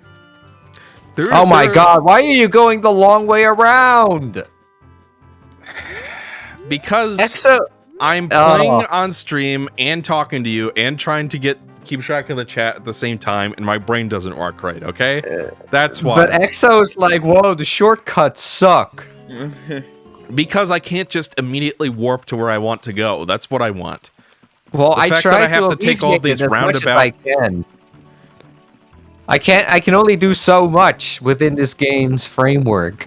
I can't just give it literally a fucking. Jay, you're in the chat now. Do you still like the Triforce Shard quest? Who asked that? Is this the Twitch chat? Me. YouTube one. Because I brought it up earlier to RZ and he didn't believe that you liked it. What game? Wind Waker? Yes. I mean, I guess not. I mean, like, I've never really had that much of an issue playing it. Although I've only beaten the Wii U version, so there is that. But at the same time... Well, yeah, there you go. That Yeah. explains everything. Well, yeah. Case closed. Mystery solved. Case closed. Well, you just solved Replicator. It's, whenever I do talk about Zelda again, I'm sticking to, like, original versions only. Because Jay can't be fucked to play both versions.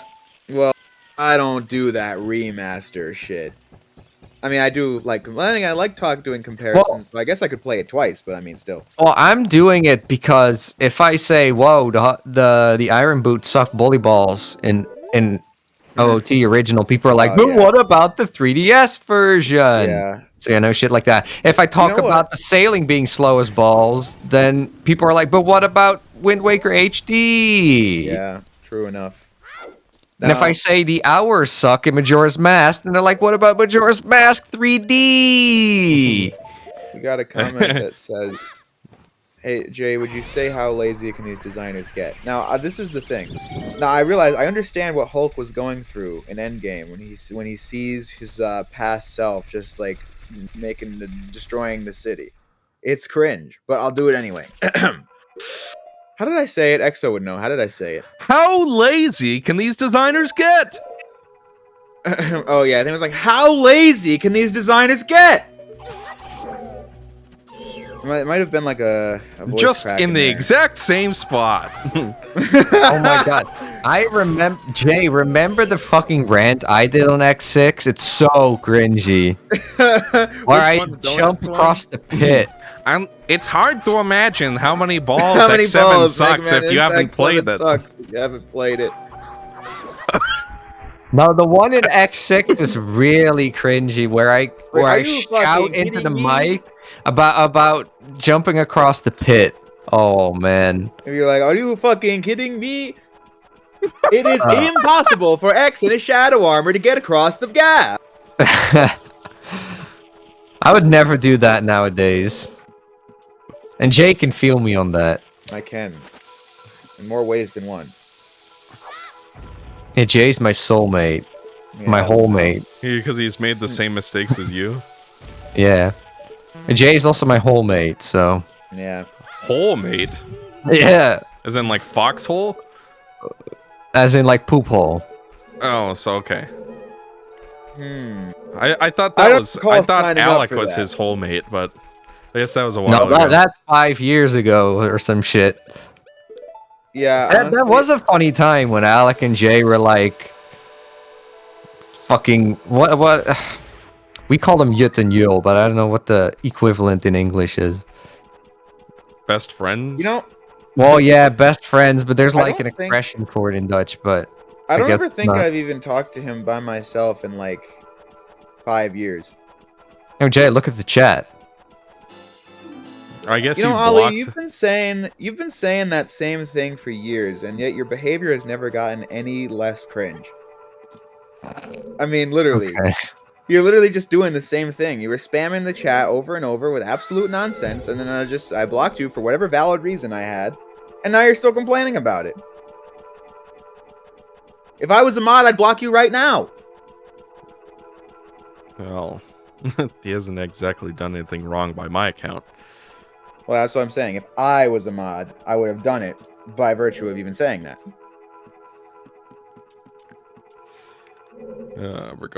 This is why I'm regardless. seldom given mod privileges. Yeah, Jay should not be given mod power. So is reciting cringe lines from older videos a habit of yours? Yes. Exo loves doing that. Because I find them funny. Because I have a very pedestrian sense of humor. You should get Alec on here. Is he around? He might be up doing things right now. I'm not opposed to it, I guess.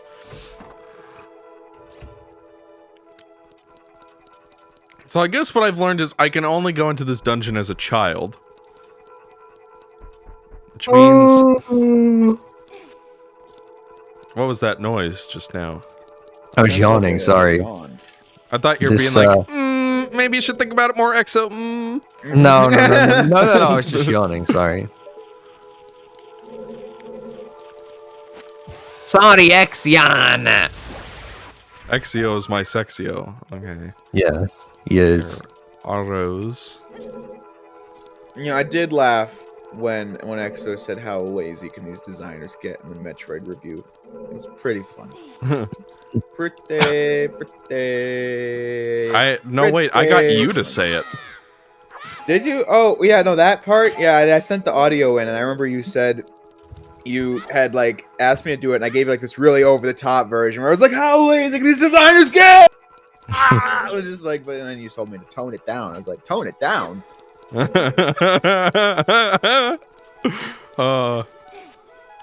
It's like, it's weird to think that like those videos are classics now. Like they are like called YouTube classics. Well, I don't even know called. They're basically YouTube classics, and I'm just like, oh god. And it also really upsets me that people find my channel and the first thing they see is Mega Man X6 because it has the most views. That's how TGX feels about his Sly 4 video, which I still probably wouldn't hate watching. So you're saying that's a point that he can't dig like a shallow grave? No, he actually the pinned comment says, "I'll never lament the fact that this is I'll never not lament this being my most popular video." Can I please lock onto the man? He looks very sinister from this camera angle. Because of the low angle implies dominance. This is the dick cam angle. Yeah, are you saying that these guys have boners? Yes. Exo is a very funny man. I see you like to make jokes.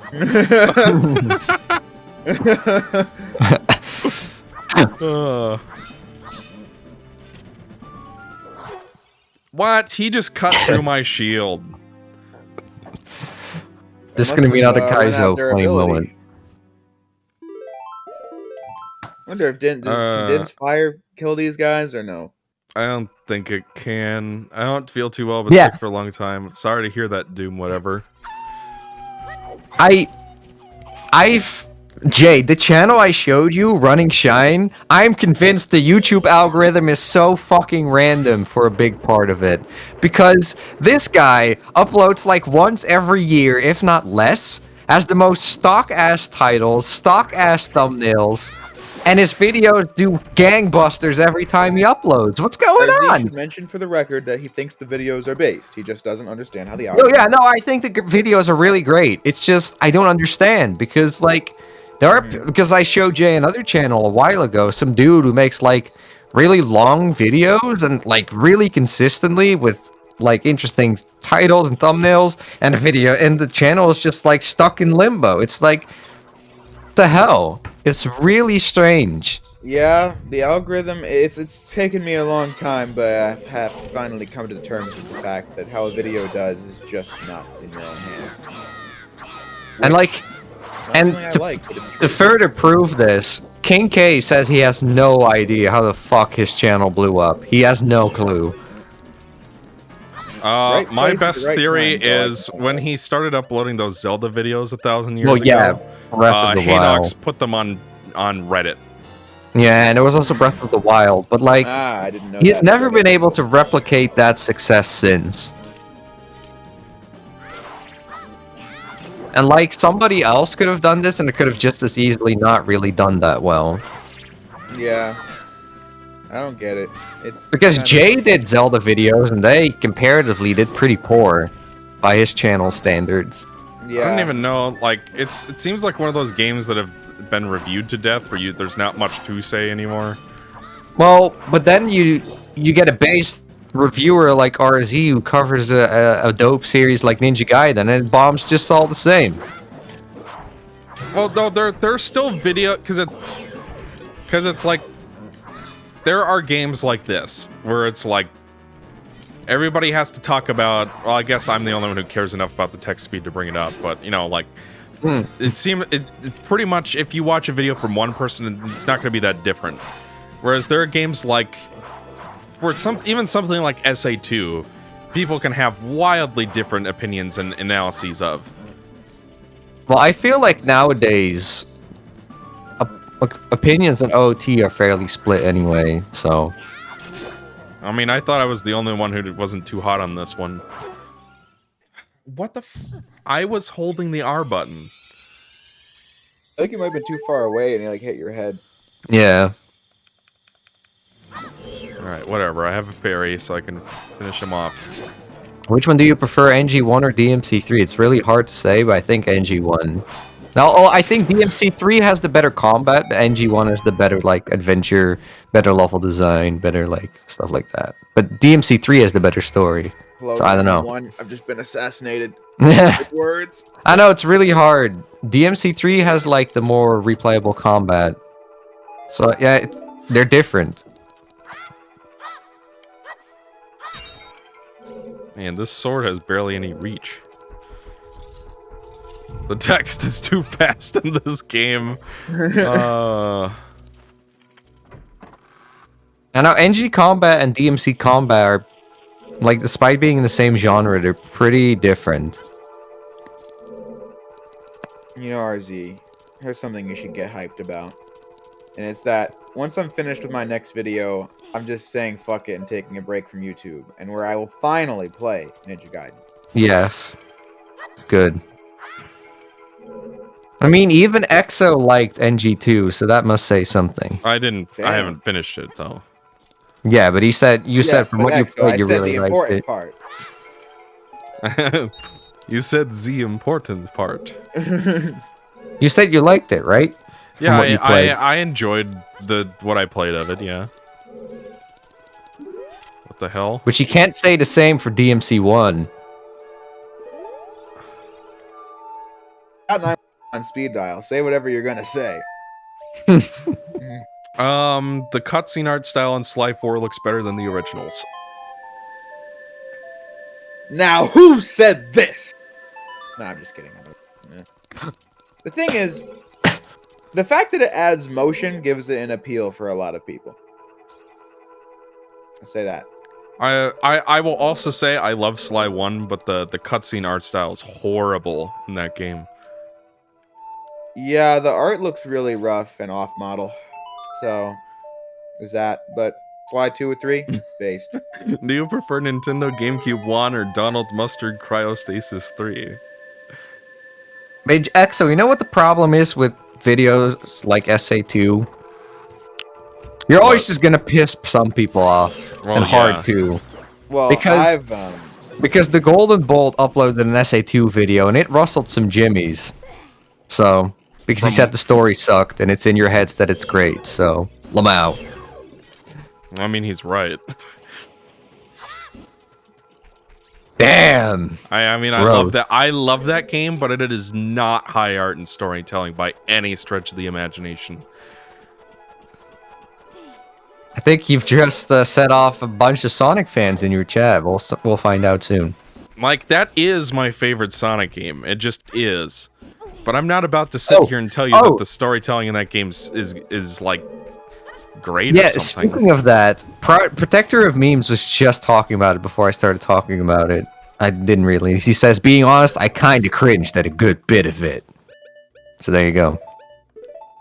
Well, I imagine it wasn't just because of the story. I haven't seen the whole video, but I definitely saw the part where he said the story was bully balls. Scuzz can't.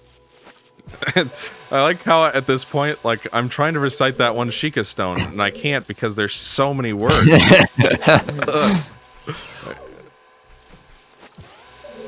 I always get tripped up around Scuzz cunt. I can't even remember it. It's like bully, bitch, wanker, scuzz, gun. No, dude. No, I can't remember. I'm just picturing, like, KingK played like a different version of this seed. Now my brain is just picturing him saying, a bully, bitch, scuzz. Oh, that's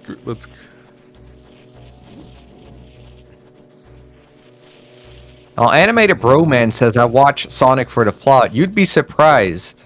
How many people play Sonic for the story or put heavy stock in the story of Sonic games? So I don't think you. Yeah. I mean, some people were pretty upset with my takes on colors and generations.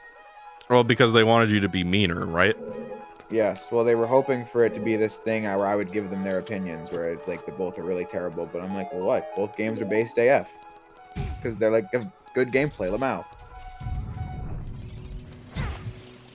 Yeah. I remember somebody said I had was contradicting myself because in my stories video I said the plots were bad, but I was like, well, no, this is a review of the game. The game's pretty cool.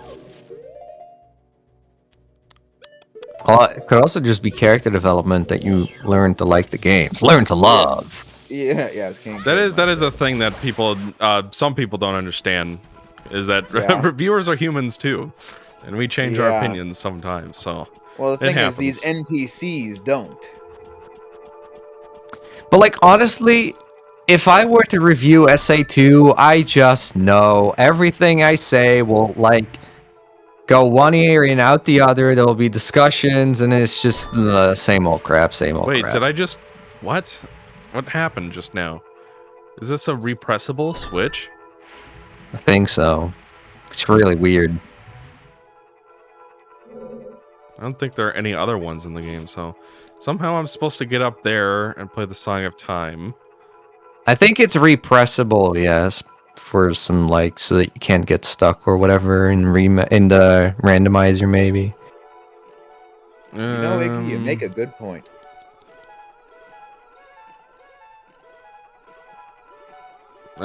Jay has a nicely groomed Mega Buster thanks to Manscaped. Are you It's playing in true. Perfect Pixels XO? This is not a suggestion, it's an order. As if EXO would play in anything but. It's an insult to even ask the question.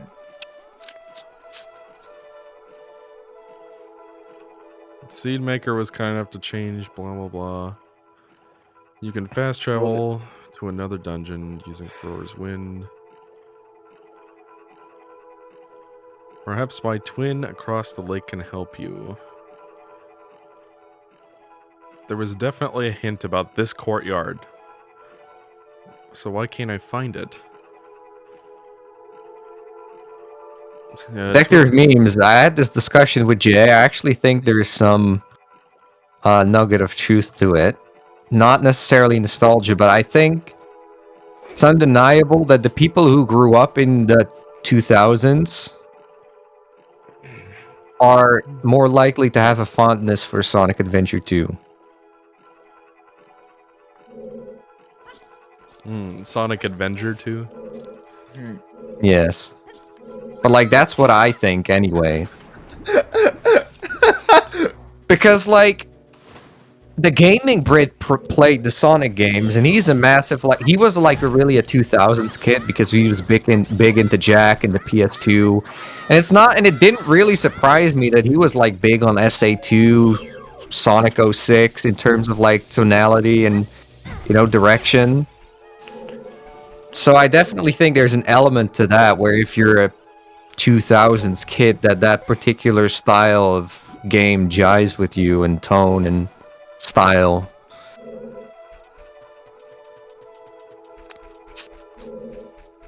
I don't know, what do you think of that, EXO? I mean, I also personally feel like, to some extent, the classics are kind of the same thing, where people who grew up in the 90s seem to like them more. Exactly, yeah. Not saying that's not true. So I think it's just the thing in general, where if you grow up with the game, obviously you're gonna have more fondness for it than otherwise. Yeah, but I mean, people say, well, I didn't play it until this year, but you still grew up in that era, which is the sort of thing that was big at the time. So what you're saying is, you grow up in a certain era and are socialized in it, you develop a certain set of expectations for games. Well, I think so. I think yes. Because the gaming Brit streams kind of not proved it, but I kind of made that suspicion, well, not even a suspicion, just my observation stronger, that people typically, I feel age has something to do with the kind of thing you like. and you know what kind of thing you grew up with in general. Like, if you like Jak 2, you'll probably like the tone and stuff of Sonic Adventure 2. You know? Yeah, those games aren't really that similar in tone. I don't know. I think there's definitely kind of an I guess element at play. Secrets means like Sonic that is like all about action. Shonen, edgy, a bit more mature, or a bit more trying to be mature and serious, you know what I mean? Oh, Lost World, LMAO. There's definitely a 2000 sort of style where things were trying to be more cool and edgy. That's like pretty much undeniable. Maybe it's because I grew up in the 2000s and none of it seems like... Because it's like I can look back at the 90s and be like, oh, that's so 90s. But yeah, well, I guess definitely look at the 2000s and be like, whoa, that's very 2000s. Yeah, what I'm saying is that I don't really get that vibe from that particular era. And I'm wondering if it's just because I was a literal child during that time. I mean, I think that could be difference. something to do with it, yeah.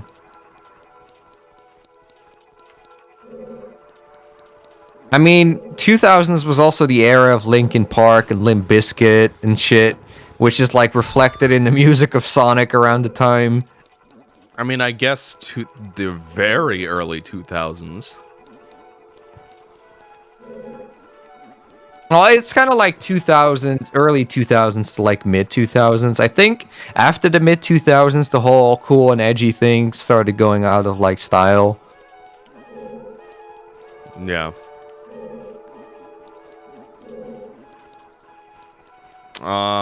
Over Easter or Thanksgiving break, I saw the first Transformers movie and the first time in like probably 8 years. And I was surprised at how watchable it was.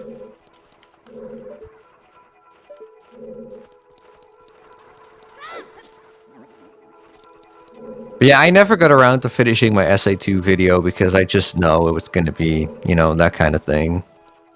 Because it was just, there's always, it was never, honestly, I think the things I say are not even, that's what I think. The stuff doesn't even register to people because it's just not what they want to hear, so it doesn't even, like, go in, you know?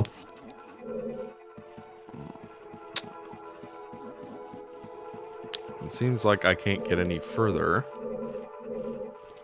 But the point that I was going to make in the video is actually that I think, well, it's maybe hard to summarize, but it, like, it is, a big part of it for me is really the 3 games in one thing, which I think hinders it.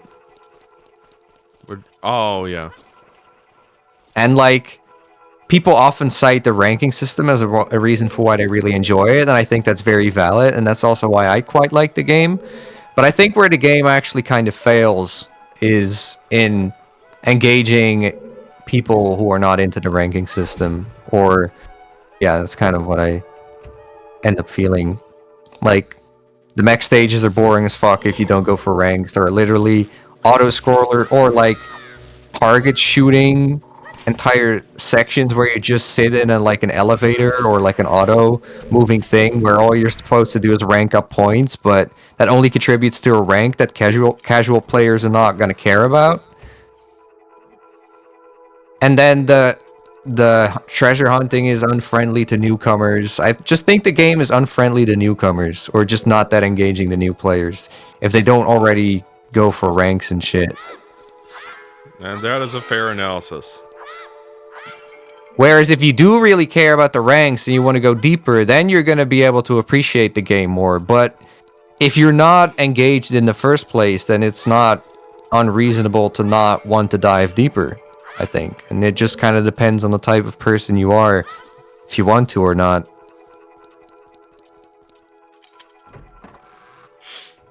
All I'm saying is that if you have 3 games in one, it's bound to happen that you're going to create a lot of division. Yes. It's a good and thing I think Jeff games isn't here. And I think games stopped doing that for a reason. But that was just a 2000s thing in general, right? A lot of characters, a lot of gameplay styles. It's more like a late 90s, early 2000s thing, but yeah. Yeah, and it just... I think developers realized that it was actually not the best approach, and it is better to just Well, a lot of do the one time, thing and do it really well. a lot of the times they were pressured by publishers to put all that crap in there. Mm-hmm.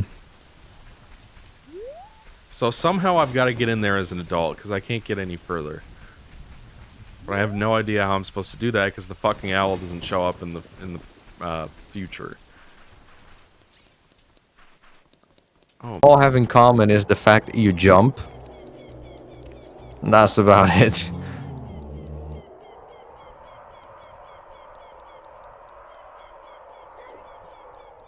I think the Knuckles or the treasure hunting stages in are actually so different that it does genuinely feel like a different game. Because two of the playstyles are about going from A to B, and then the other one turns into like a collectathon treasure hunting thing.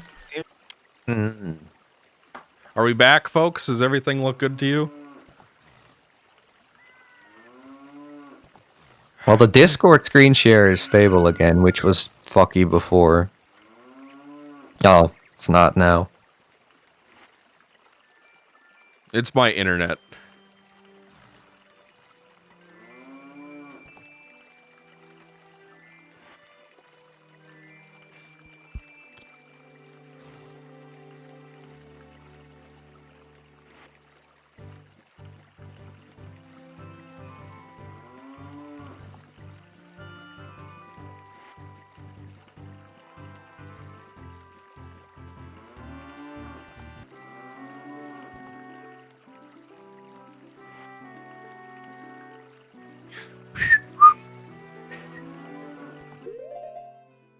Do do do do.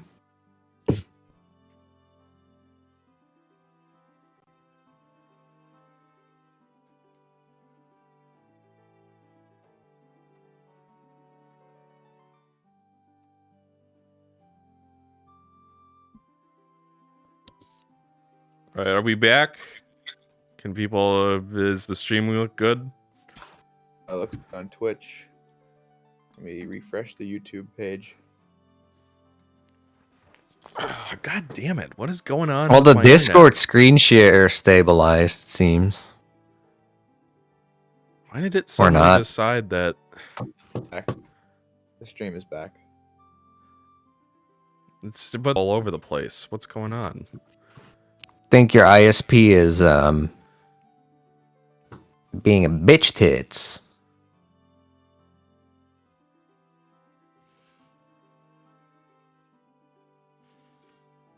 I'm not sure what I can really do about it because Probably nothing.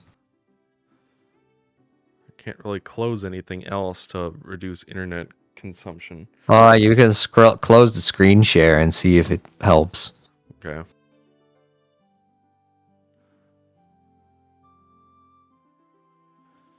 Should definitely help, And then I'll watch on Twitch and see if that helps at all. Yeah, it is still going all over the fucking place. Like the kilobits per second keeps jumping from 1,000 to 2,000, then back to 0.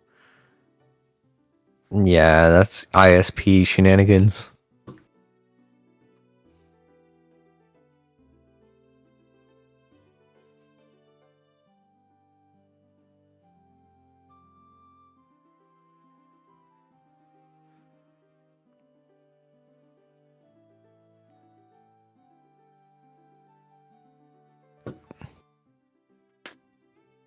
I don't know. I'm not sure if it would help. What bitrate are you streaming at? It was 3,000. Oh, okay. That's not that high. And it was doing fine until just now. Mm-hmm. Probably your ISP. I don't know what I should do.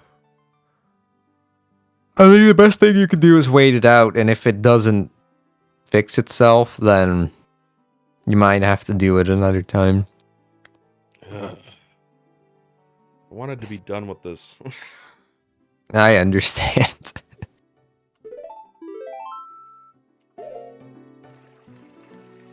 Oh, the stream stops working. The stream pulls an SA2. I guess the ISP. What is your ISP, XO? Comcast. I guess Comcast is a big fan of SA2. So I'm telling you.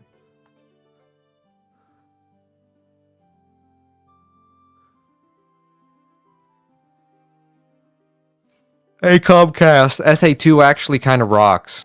Looks like Light Alright, Lottie was switched over to Twitch. Okay, I'm gonna run around a bit and see what the kbps looks like. Jeez, that is awful. Why the hell is this happening? What is your upload speed normally? It was like 18 Mbps or something. Should be Then way more it's than... probably something that's like either a cable got like fucked, or maybe there's rats that are chewing on like the internet connections. That's happened before in one of Can our rats regions. play SA2? No. Wait, they can't? Can monkeys play SA2?